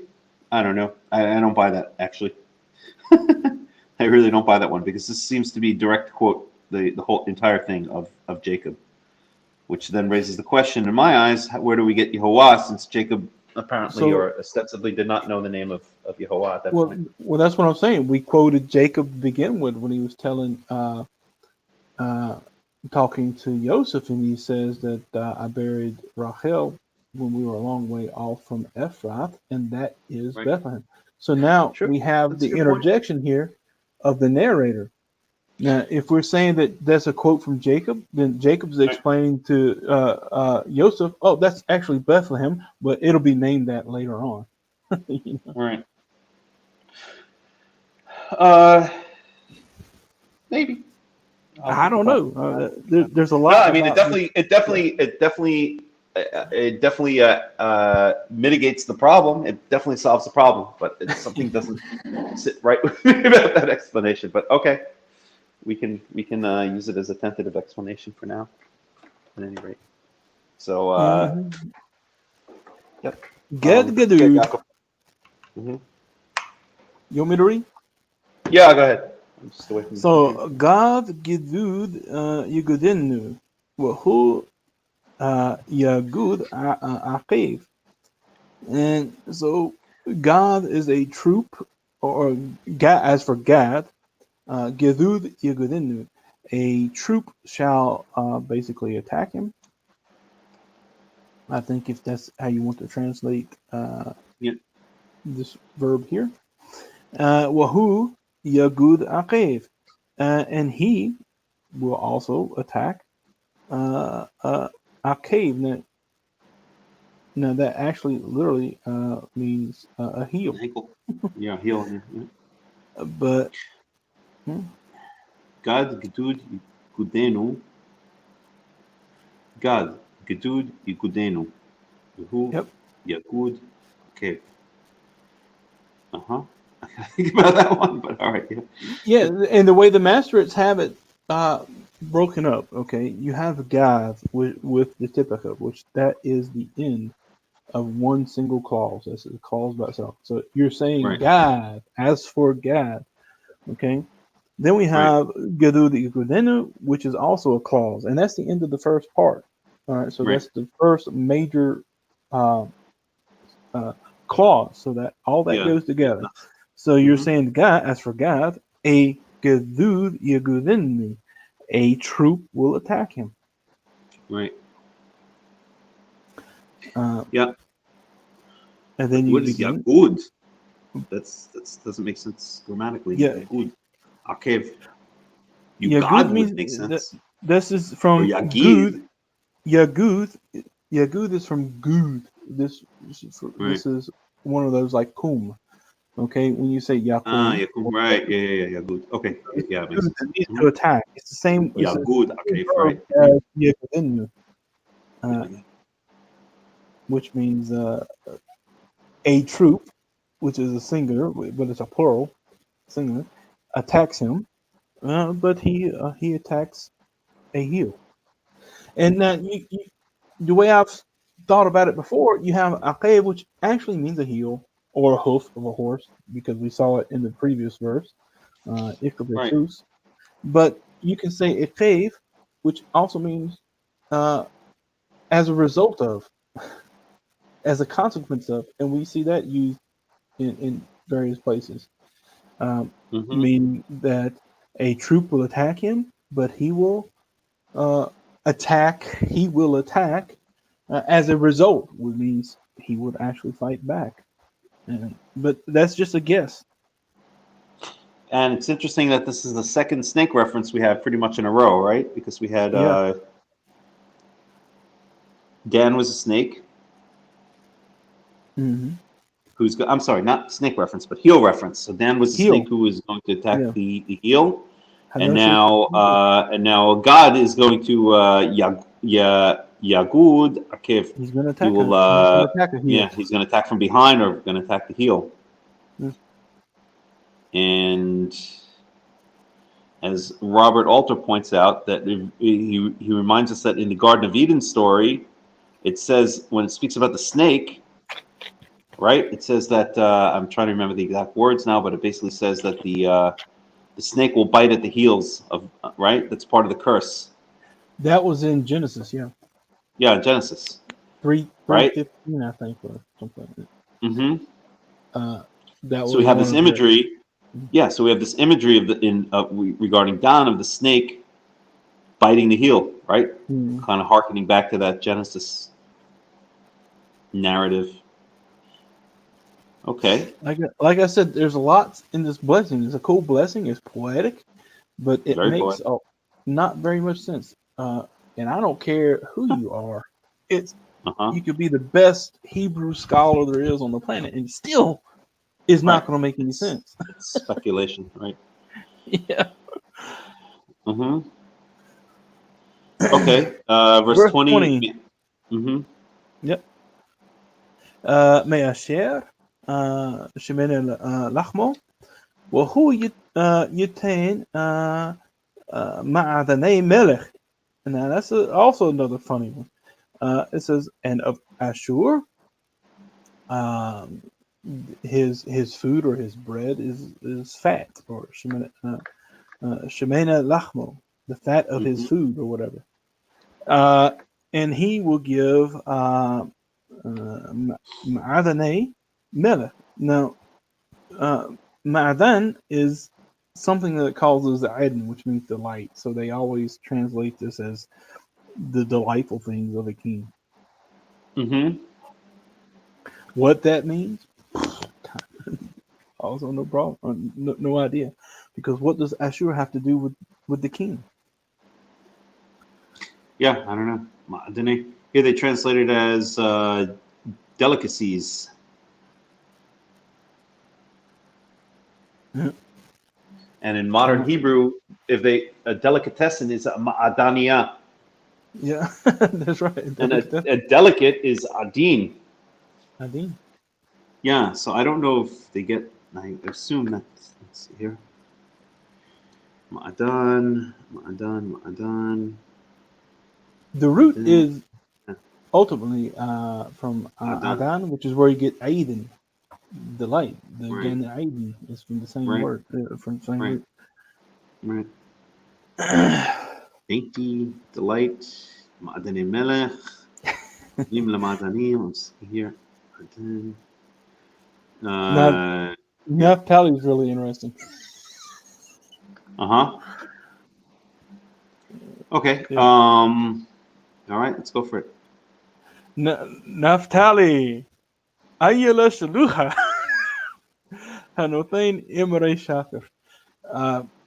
The basically it says Naphtali. Ayala is the feminine form of Ayala, which means a ram, which is a female ram. Shalucha, which means sent away. No, or let free. But yeah, you can say that if you want. But basically, shaluch is something that's sent away, and is from shalach, which means to send. Shilech is usually the verb they use for to send someone away. Yishalach. Right. But the shalucha, that's a passive form. Now it says hanothain, which is the masculine form. It goes from masculine, who Naphtali, as a tribe, he would represent an area, which would again put it in the feminine form, as a land. Then it goes back to the masculine.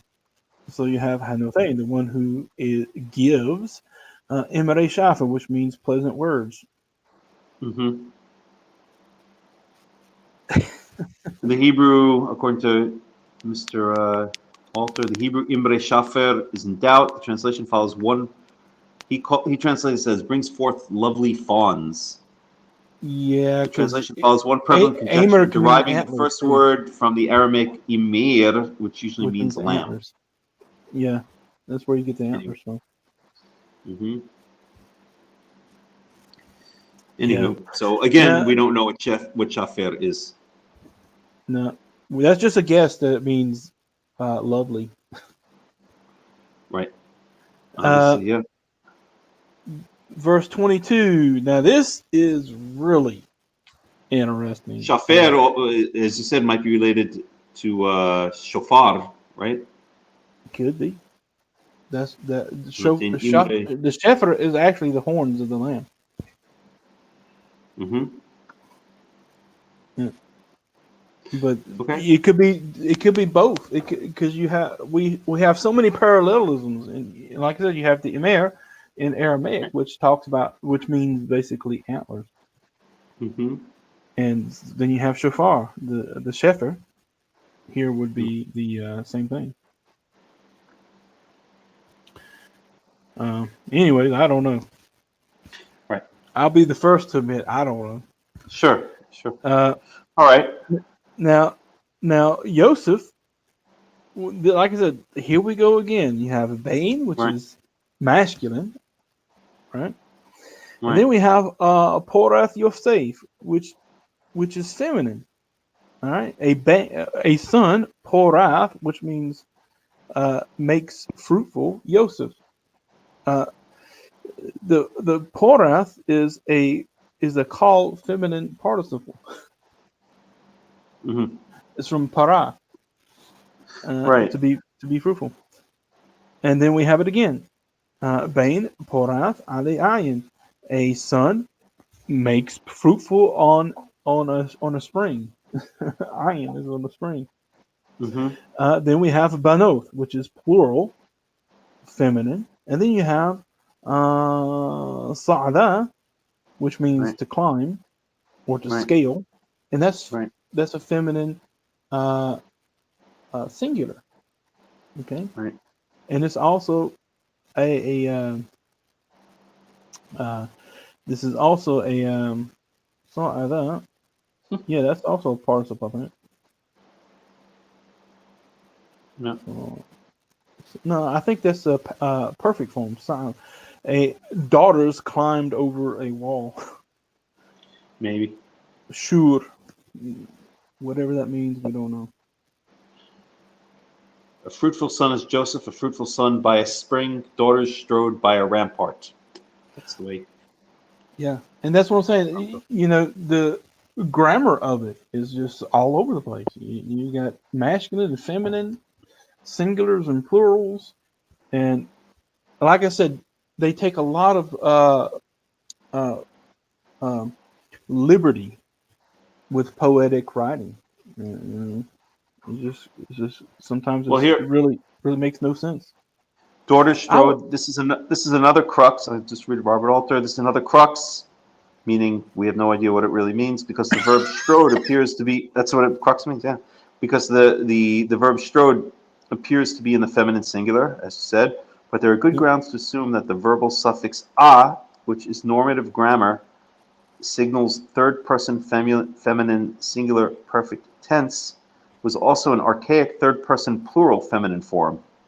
There are a number of instances in which the consonantal text, the ketiv, shows this form with a plural subject, and the Masoretes correct it in the Kri to the normative grammar, e.g. Deuteronomy 21:7, our hands do not shed shafcha, this blood. Without an emendation, then, the text suggests that Yosef has the twin blessing of fruitfulness and military security. The young women of the tribe can walk in safety alongside the rampart because they will be protected by Joseph's valorous skill in battle, verses 23 to 24. Okay. Yeah, and you still have the question: why do you have a feminine participle for Joseph? And the only thing I can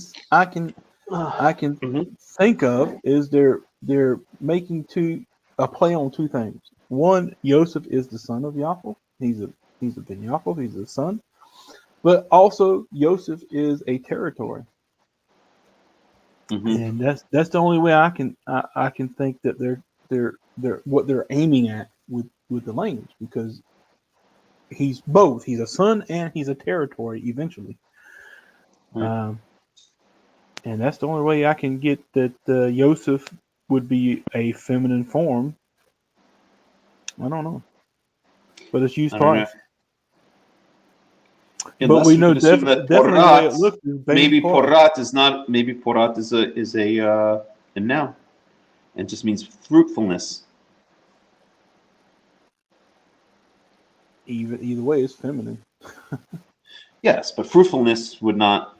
Then it would not be modifying Ben. It would just be a son of fruitfulness. Like you could say Ben. It would be perfectly grammatically correct to say Ben Priya Yosef, a son of fruitfulness. So maybe Priya Porat. Maybe Porat is similar to Priya. The son of fruitfulness is Yosef Ben Porat.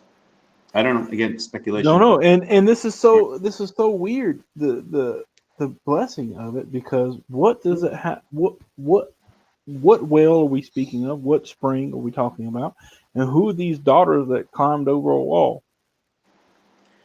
Right. So Robert Alter says that I've never heard, the usual explanation I hear is that I used to hear in yeshiva is that Banot Adal Ale Shur, that Shur is, as you said, a wall, that he was so good looking, because it says that explicitly, that's why Potiphar's wife went after him, that the daughters would climb up over a wall just to look at him. So, I don't know. Yeah, I don't know. But that doesn't make sense, because we're not talking about, past, we're talking about future. Yeah, exactly. Right. And so now we have verse 23, which is even more cryptic and interesting. وَيَمَرَ رُوهُ وَرَبُّ وَيِشْتَمُهُ بَعَلِ خِتْسِينَ. Who these people are, we don't really know. It says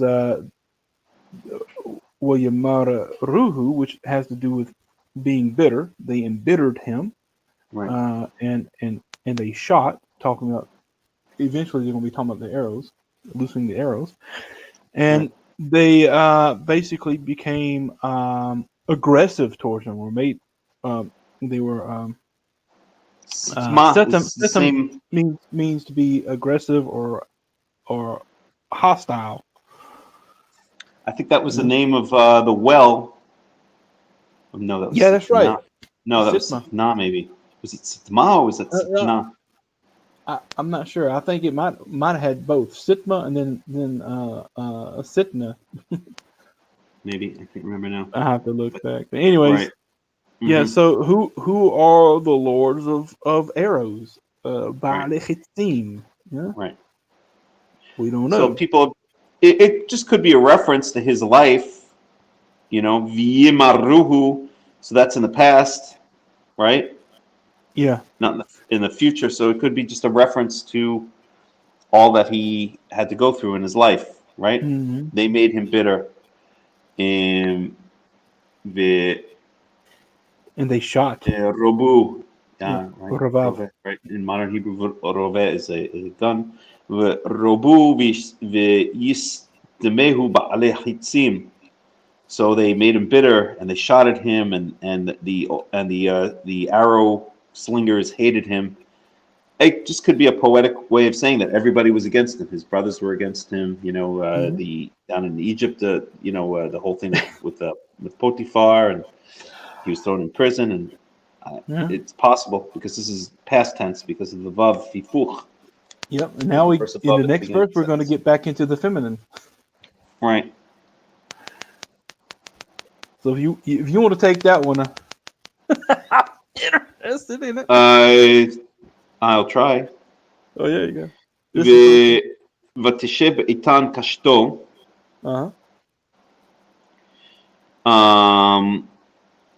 One second. Tisheb itan kashto. V'yafozu zro'e yadav. Midei avir Yaakov misham ro'e even Israel. Okay. Shebetan kashto Yafozu Zorei Yadav. So okay, so let's start with V'tishev Be'itan Kashto, right? So and she said, yeah. Unless Keshet, maybe it's the Keshet. It could be. Yeah, because Keshet would be feminine because it ends with a tough. Mm-hmm. So then his bow sat in Eitan, which would be like strength or continuity. Okay. Right. In other words, his bow was strong. Right. V'yifozu Zorei Yadav. Yafozu. That's the same as that we saw before. Pazaz, right? Yeah, pazaz means to like be supple or to move supply or whatever. And that's what we saw. Oh, I'm sorry, that was pachaz, not pazaz. Right. Pachaz is unstable. Right. Yeah. Okay, so Yafozu is ro'ei yadav. So the arms of his hands, or his arms were supple. Okay. I don't know what that means. I guess Yafozu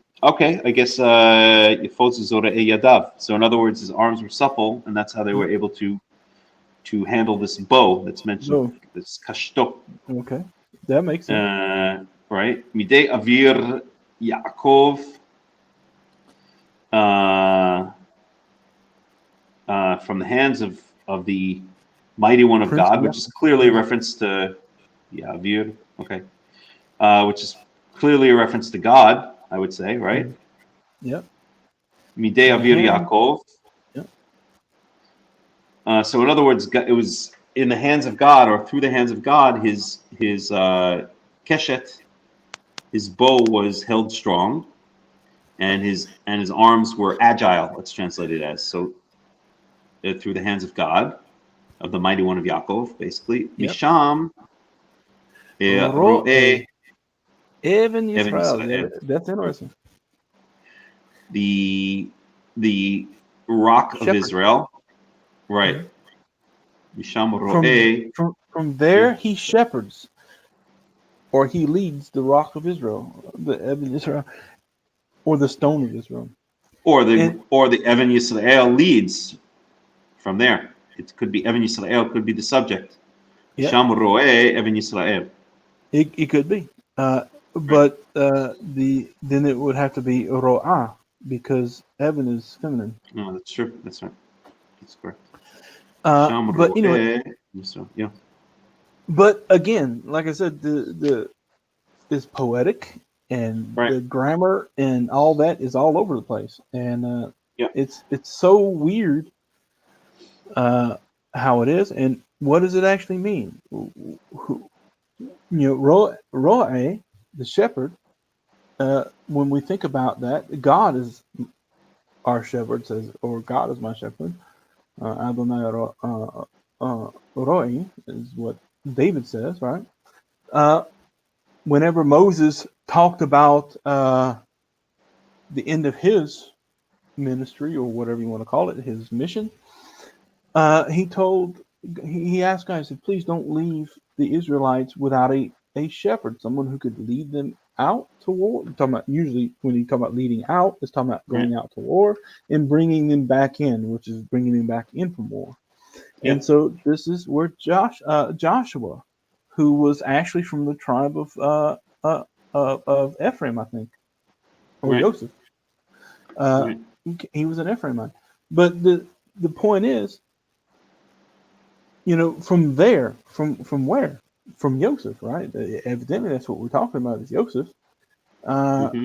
From there, he leads whoever this Roy, the shepherd is, or this leader, or one who leads out the pasture, or whatever. A stone of Israel. I'm telling you, this is just so weird. Whenever you get into these blessings, and the similar instances when we get to the end of Devarim, it's the same way. This poetic makes makes absolutely no sense, none at all, and it leads to baseless speculation and lots of misinterpretation, because most people will not admit, we don't know, we have no clue, and that's a fact. Yep. Okay. So let's see here. What were we up to? 25. Me'el Avika. From the God of your father, from your father's God. Me'el Avicha Ya'azrecha. Yeah, and that's an emphatic form too. This is, according to the Masoretes, this is emphatic. So it's Ya'azreka. That's the dagish in the kaf there. So that lets you know that's really an emphatic form. You're right. Yazreka. Ve'et Shaddai V'yivarechecha Birkot Shemayim, right? Birkot Shemayim me'al Birkot Tehom rovetzet tachat Birkot Shaddayim ve'racham. Okay, so now let's pick this one apart. Me'el Avicha, from the God of your father, or even the strength of your father, right? From the God of your father, and he will definitely help you, or he will aid you, or strengthen you even. Right. Okay. Ve'et Shaddai. See, it's interesting. Me'al avicha v'ya'azrecha ve'et Shaddai v'yivarechecha. So that's clearly a parallelism there, right? Me'el avicha v'ya'azrecha ve'et Shaddai. So the et would be with, and or with or from Shaddai. Right. But what is the vav doing before the ya'azrecha and before the yivarechecha? It doesn't make any sense to me here. So me'al avicha or me'el avicha It should be something like Me'el avicha ya'azrecha, or El avicha ya'azrecha. What is Me'el avicha v'ya'azrecha? It doesn't make any sense. At all. Et Shaddai, and then again we have et, or we have a preposition here, Et Shaddai v'yivarechecha. Because I'm not able to parse it in my head. Yeah, we see similar when it talks about blessings, me et Adonai. You're talking about from the presence of God, but still you have this form, vivarechecha. Yeah, No, I'm not picking up on the form as all. It doesn't make sense. What is the vav doing there? I could understand the el avicha ya'azrecha or something like that. Yeah, the vav is just superfluous. Perhaps. Okay. Well, anyway, the first 6 words are clearly, parallelism, right? So you're going to be helped and blessed by God, basically. And now we have the types of blessings: birkot shamayim me'al, birkot tahom roves tachat, birkot shadayim verachim. So, okay, so the blessings of the heavens above, the blessings of the abyss, they usually translate it as the abyss that lays below. Blessings of the breast and crouches below, right? And blessings of the Shadayim, the breasts. of the breasts and the womb. So, okay, let's try to pick this one apart. So we have the blessings of heavens above, whatever that could mean. Maybe the rain, and that's usually what it's referring to, right? The blessings of the deep that crouches below or that lies below. So that could be, see, that usually refers to the sea, right? Yeah, the Tehom. Normally it's talking about the deep, is whenever it talks about the springs of the deep will burst open at the flood. Right. It's the same movie. That's right. Yeah.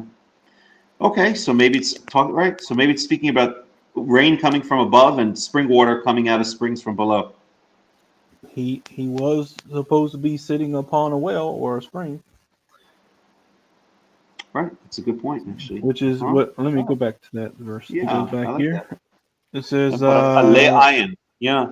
Ale ayin. Huh. Interesting. That's a good point. A fruitful sun by a spring. Yeah. Interesting. Okay, maybe, yeah. And then blessings of the breasts and the womb. So that's clear. Yeah, Shadayim, it means literally the 2 breasts. Right. No, excuse me. Please translate it correctly. Like the Art Scroll edition translates it as, it doesn't mean breasts. It means the written law and the oral law. What? That's in the I think it's the arts. Yeah, it is the Art Scroll edition. When they translate in Song of Songs, it says Shlomo says something like I love your 2 breasts, and then it's translated there literally as I love your 2 laws, the written law and the oral law. So I guess you're not allowed to talk about breasts, because that would be talking about sex, and God forbid the Torah would be talking about sex, because if you're a Christianized or paganized rabbinite, then sex is bad, so you can't talk about that. So it's the oral law and the written law. Yeah. So the rechem then would be the eternal Talmud. Unclean abyss, right? No, that would be the Talmud. Right. Talmud. The blessings of the written law and the oral law and of the Talmud. Okay. At any rate, so I mean, we kind of made sense out of that one. That wasn't so bad. Verse 26.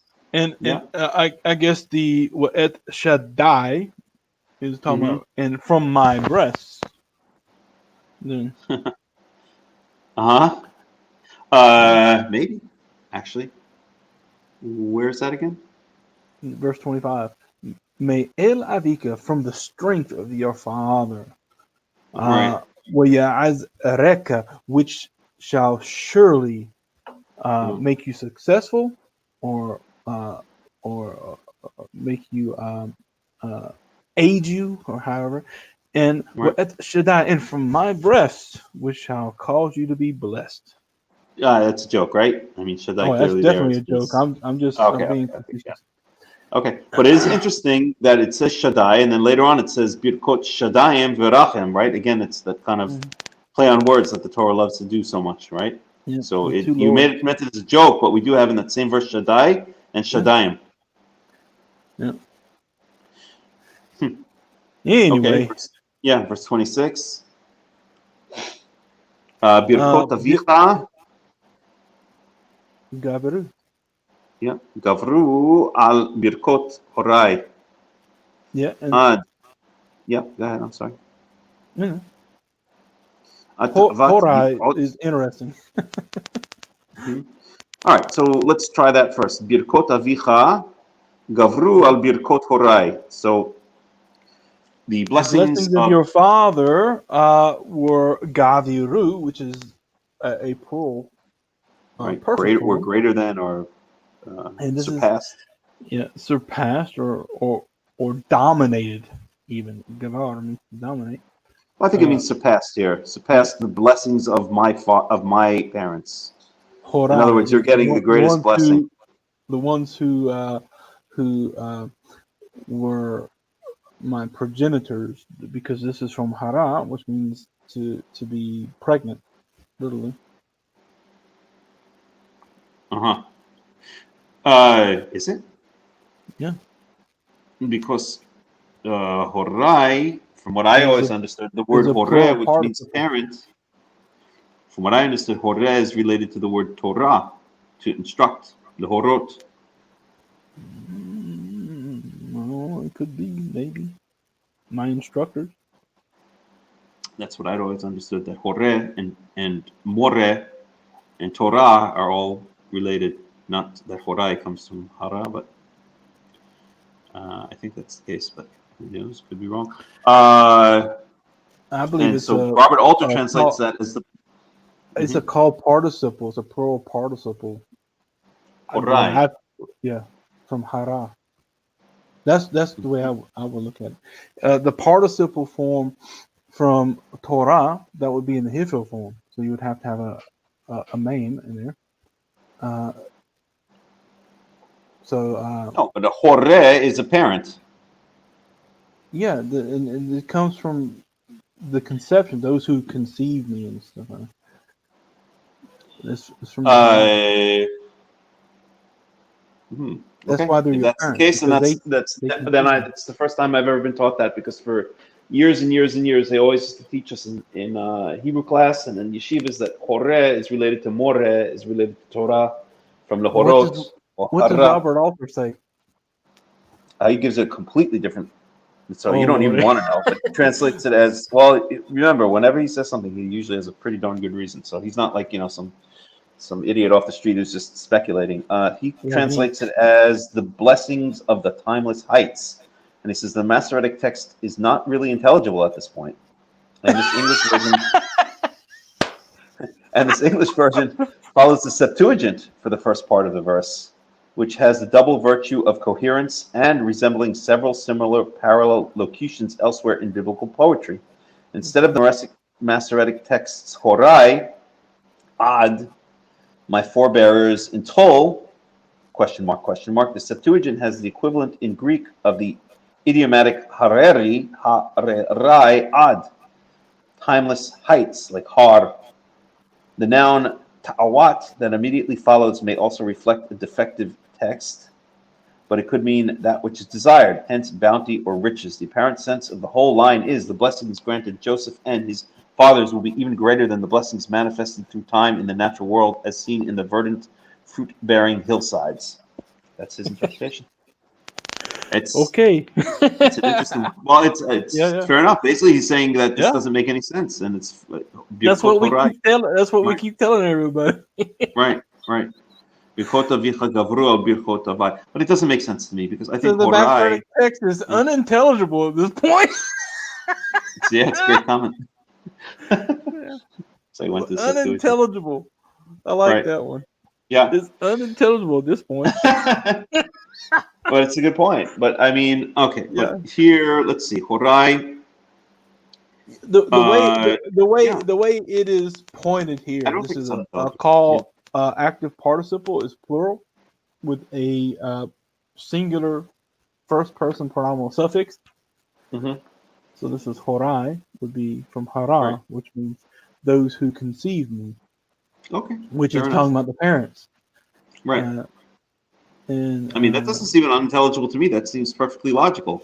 My blessing that I'm giving to you is greater than the blessing that my parents gave to me, basically. Right. It doesn't seem unintelligible to me, so I don't know what he's talking about, but Ta'avat give otolam. Even until the eternal desires of the heights. Right. Tawa, which means the desire. In fact, that was first used in the very beginning of the Rashid, whenever she looked at when Eve looked at the tree and it was pleasing to the eye. This is the same one. But the give an oath is plural of the eternal. Right. Give an oath, olam, means eternal hills or the eternal heights. Okay. Right. And so he's saying the blessings of your father, the blessings of your father, this is him giving it to Joseph, will surpass or go over. The Gaviru Alai, we usually see that when it talks about war. He dominated somebody. They are surpassed the blessings of my progenitors, my parents, even as far as the desires of the eternal hills, whatever that really means. Whatever that means, but I think we could kind of just contextually speculate that it means until the top high, as far high as the hills stretch or something like that. Ta'ava means like that's how far they surpassed.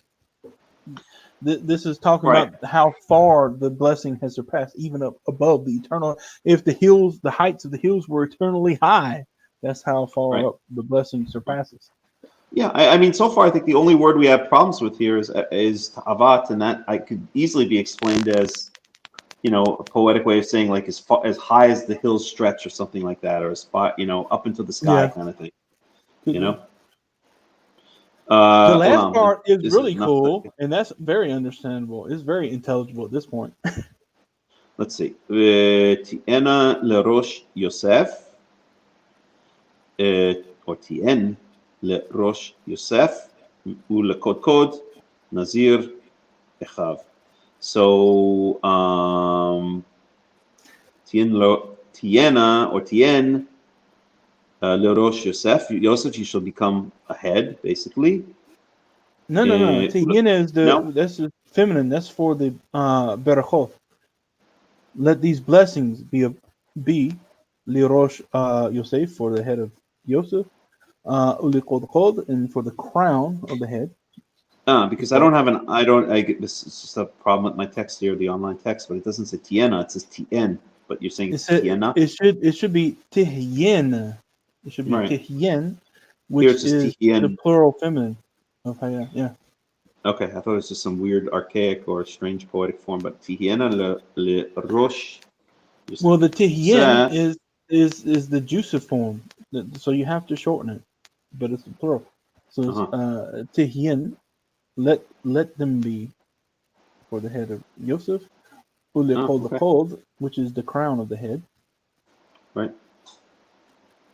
Nazir Echav. So Nazir is a Nazir is usually like a monk or whatever. The person takes the Nazarite vow. Yeah, prince they translate here. Yeah.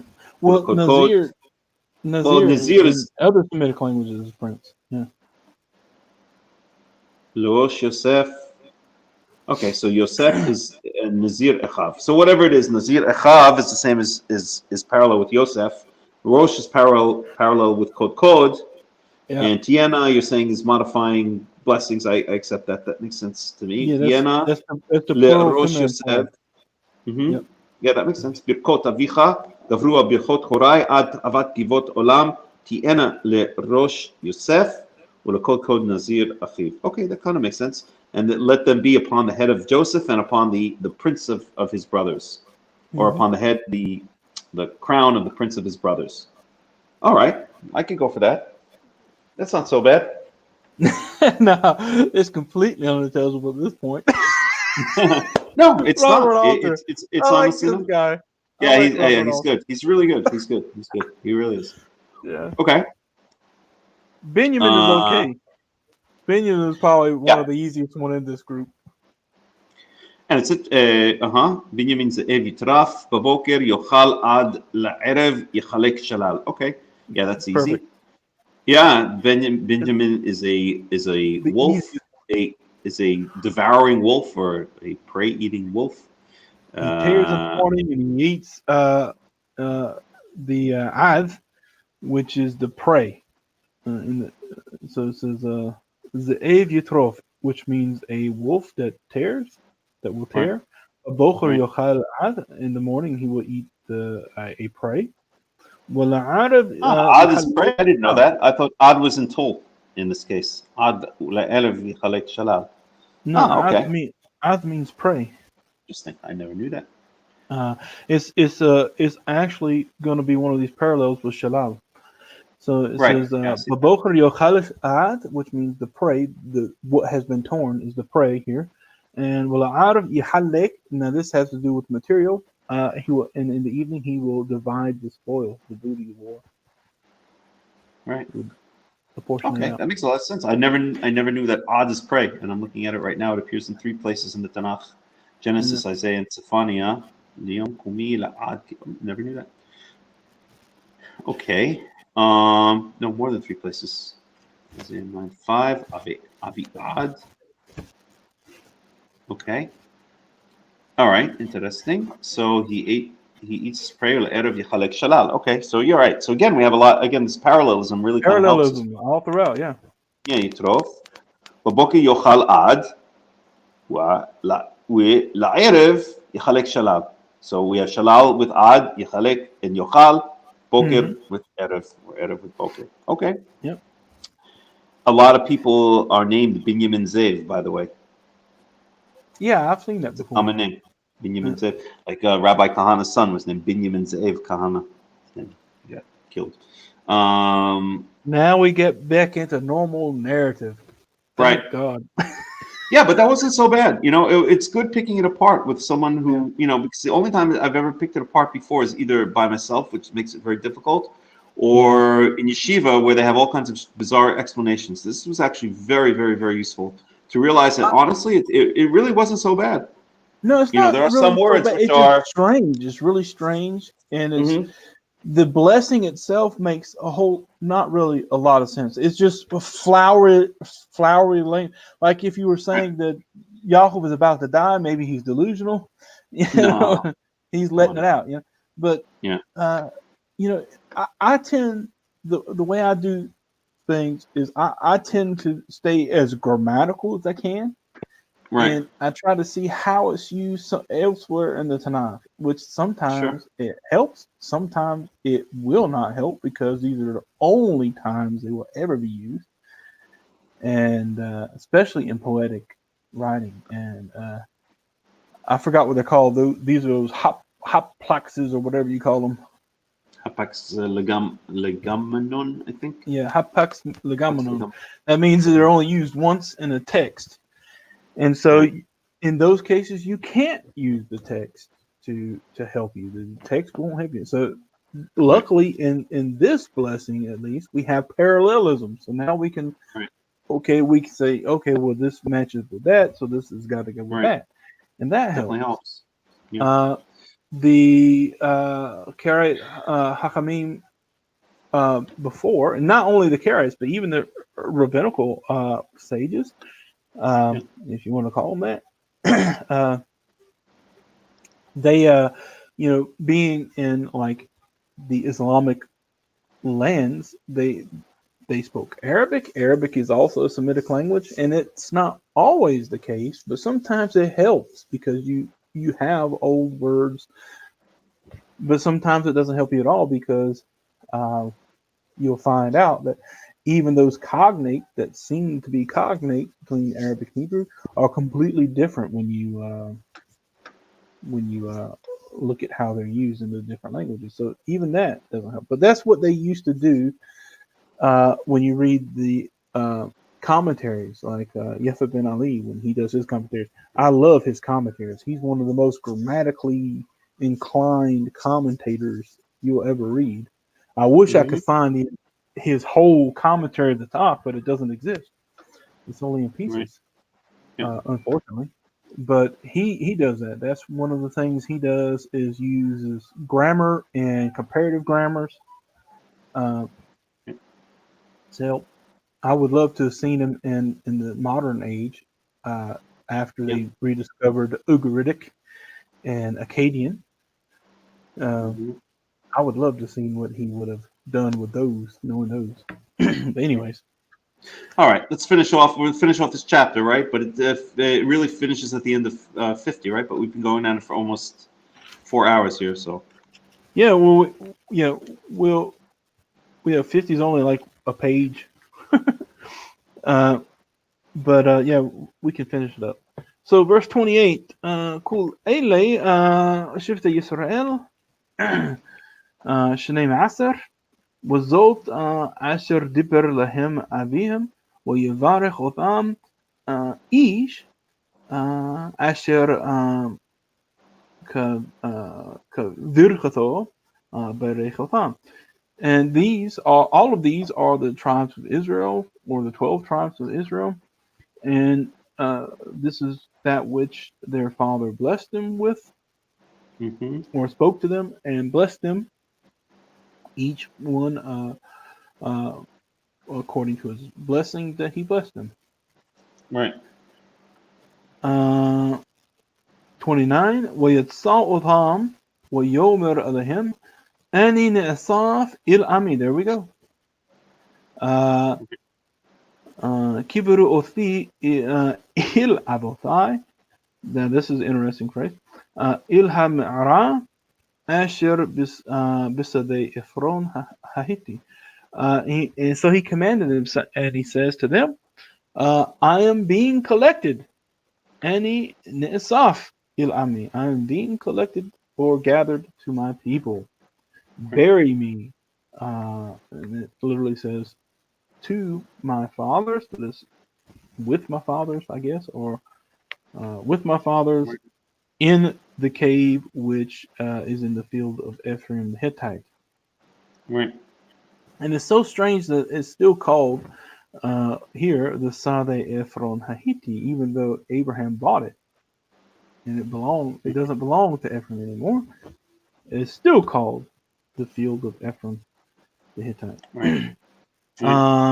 Verse 30, Bam Ma'ara, Asher Bisadeh HaMaqpela, Asher Al Panei Mamre, the Eretz Canaan, Asher Kana, Abraham, Et Hasadeh, Et Ephron Hahiti, the Huzat Qaber. In the cave, which is in the field of the Machpelah. And this is an interesting word, because kafel means to double normally, and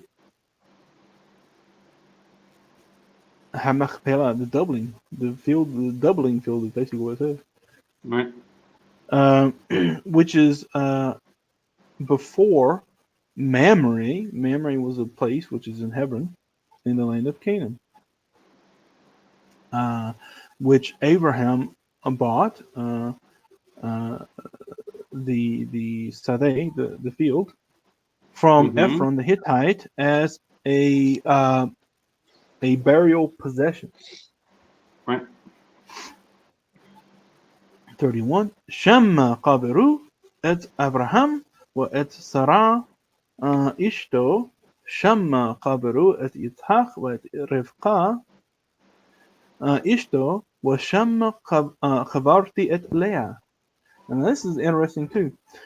There they buried Abraham and Sarah, his wife, and there they buried Isaac and Rebecca, his wife, and there Yep. I buried Leah. Now, Leah was the wife who was hated, but she was buried in the tomb of his fathers, whereas Rachel was buried somewhere in the vicinity of Bethlehem.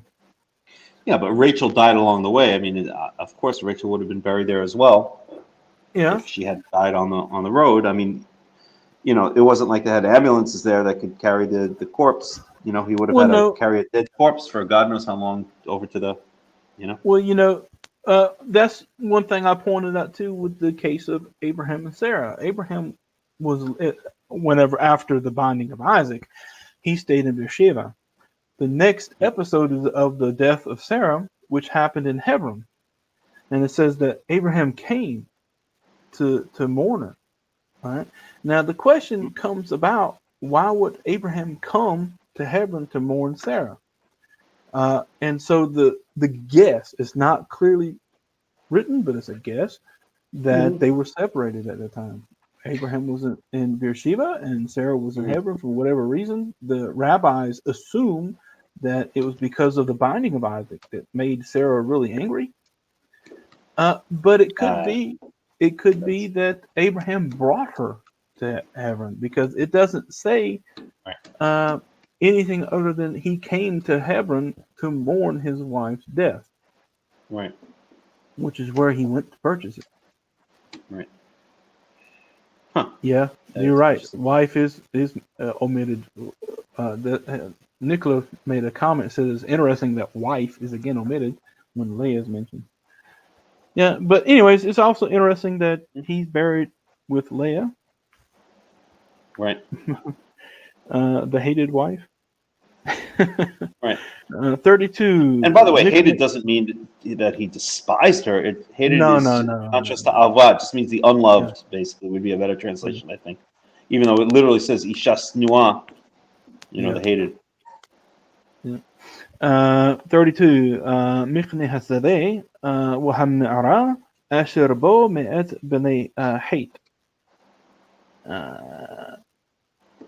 And the property of the field, or the possession of the field, and the purchasing of the field, and in the cave that is in it, the Ma'ari Asherbo, the cave that is in it, talking about the field, from the children of Heth, who are the Hittites. Right. 33. WayYehi Yaakov l'sawoth et banav ويأسف رغلاv il hamita ويجوع ويأسف il ammo. And there it is. Before he's even embalmed, here it says he's collected to his people. Very, very good point. That's an excellent point. I never even thought of that before. That's right. Yeah. Proof that it's not physical burying.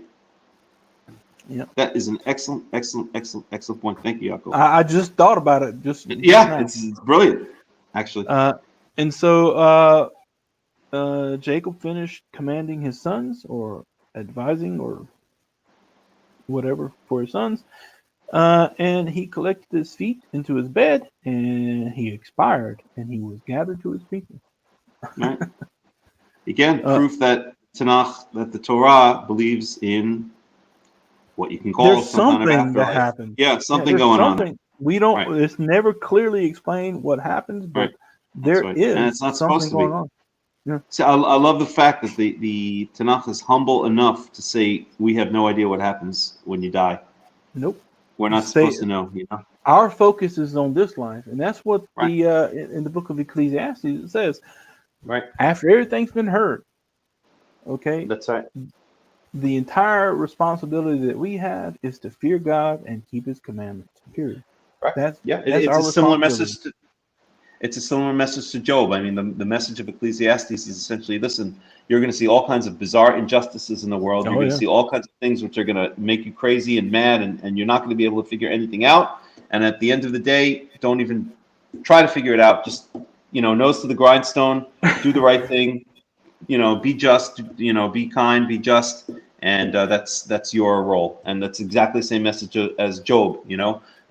Job insists upon his innocence. All these horrible things happen to him, and in the end, he just decides, or he understands that it's not. You cannot put an explanation on it. You cannot explain why God is doing what he's doing.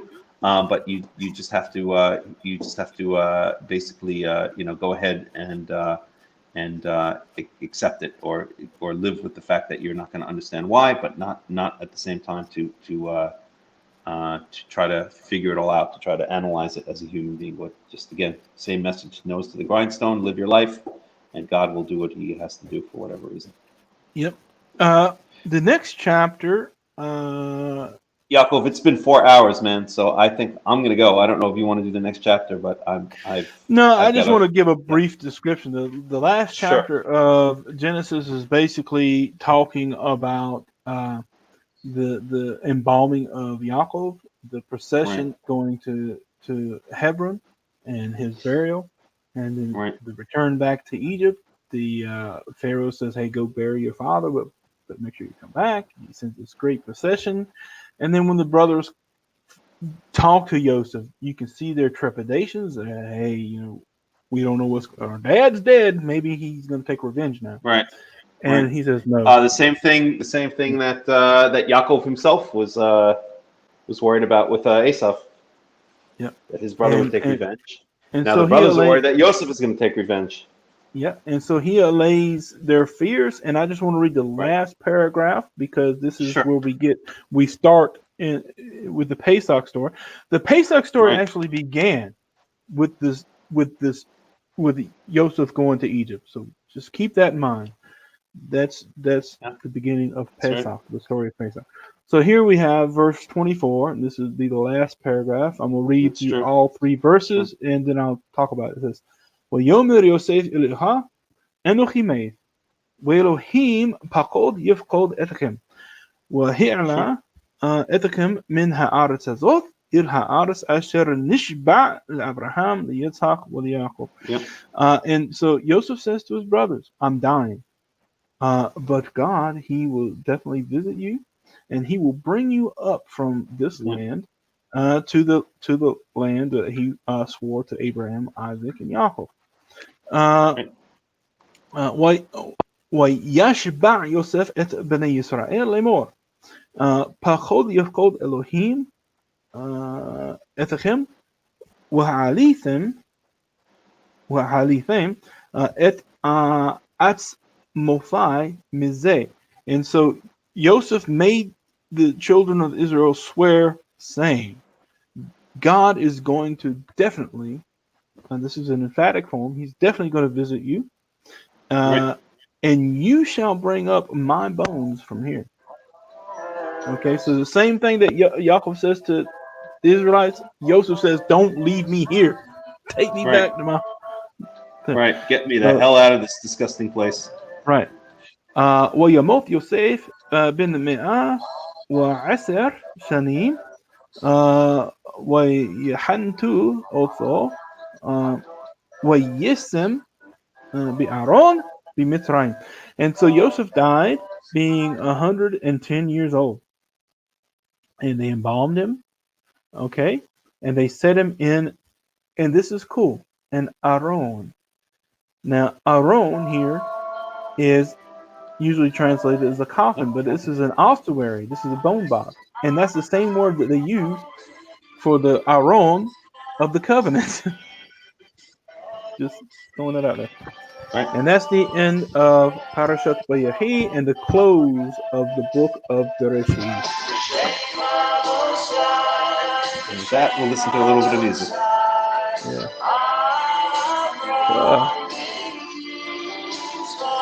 4 hours, man. This is the longest one I think we've had so far. Could be, yeah. But it was pretty good. It was. I mean, the end of Genesis. I mean, everyone is good. Except there are a couple boring parshas with the number, counting numbers. Yeah. I'm not supposed to say that. No. But this one is not boring. No, I tell everyone, I read the Torah every single day, and I read it from year to year. And I admit sometimes I just go into a zone where I don't even pay attention to what I'm reading sometimes. But every year you think you know the Torah, and then every time you read it, you think about something new, you realize something new that you might not have thought about before, just like today. Right. So we have a quick question, a quick unrelated question, if you don't mind. Sure. And let me put this up here. What is your opinion about the Karaite communities in Moshav Renan and Moshav Masliach? I read an article about them some time ago and was wondering what you think about them. What was that? He's asking your opinion about the Karaite communities in Moshav Renan and Moshav Masliach. I don't want to go into it. You can take that one, Yaakov. Look, the Karaite community in Israel, they're just Karaites in name only, pretty much. They're falling. The community's falling apart, and it's not going to be around soon. No. Or if it is, it'll be a very small number. It's being completely mismanaged. These so-called Karaites are half Rabbinite, half Karaite, and that's being generous. Their numbers are dwindling. They're a laughing stock and an embarrassment, and they're being completely mismanaged by people who the only way they can have any hope of increasing the numbers is by doing their $3,000 a pop, faux. That's their conversion mill. Conversion, man. which isn't worth the paper it's written on. So. Somebody wrote about officiality. I want to explain to you what official means. Official means written, and basically it is only worth what the office that gives it or issues it will give. That's the worth that you have. Right. And so anyone who pays this $3,000 for this piece of paper that says I'm an official Karaite, right? It's only worth anything what Moshe Faru says, because if you go anybody that makes Aliyah, they're going to ask the Egyptian Karaite community in Israel, hey, you know this guy? And if you don't have your bills paid to the Godfather there, then he's going to say, nah, he's not with us. So it's only that the paper's useless. It's worthless. I mean, yeah, it's nothing. What does it do? It doesn't even, as I said in my videos that I did about, I guess, 2 or 3 years ago now, it doesn't even get you recognition by all the Egyptian Karaites, because most of the Egyptian Karaites are laughing at these, they consider these people goyim. They're laughing in their, behind their backs. They don't accept them. They're not going to give them their daughters to marry. Did you see they the won't letter? Even give the daughters to marry to Israeli Jews who are not Karaites. Well, that they're doing, but they won't give them to some goy from Mississippi who has some piece of paper in his hand. Absolutely not. Yeah. Did you see the letter I posted or sent to you from Yosef El Gamil? Yeah. And now this was written in the 90s. Okay, this is really important. This was written in the 90s. Yosef El Gamil was still is a part of the Egyptian Karaite community in Israel. And he was responding to a rabbi about conversion and Karaite marriages and who is a Karaite and stuff like that. And these are two rabbis. This is an official document between two rabbis.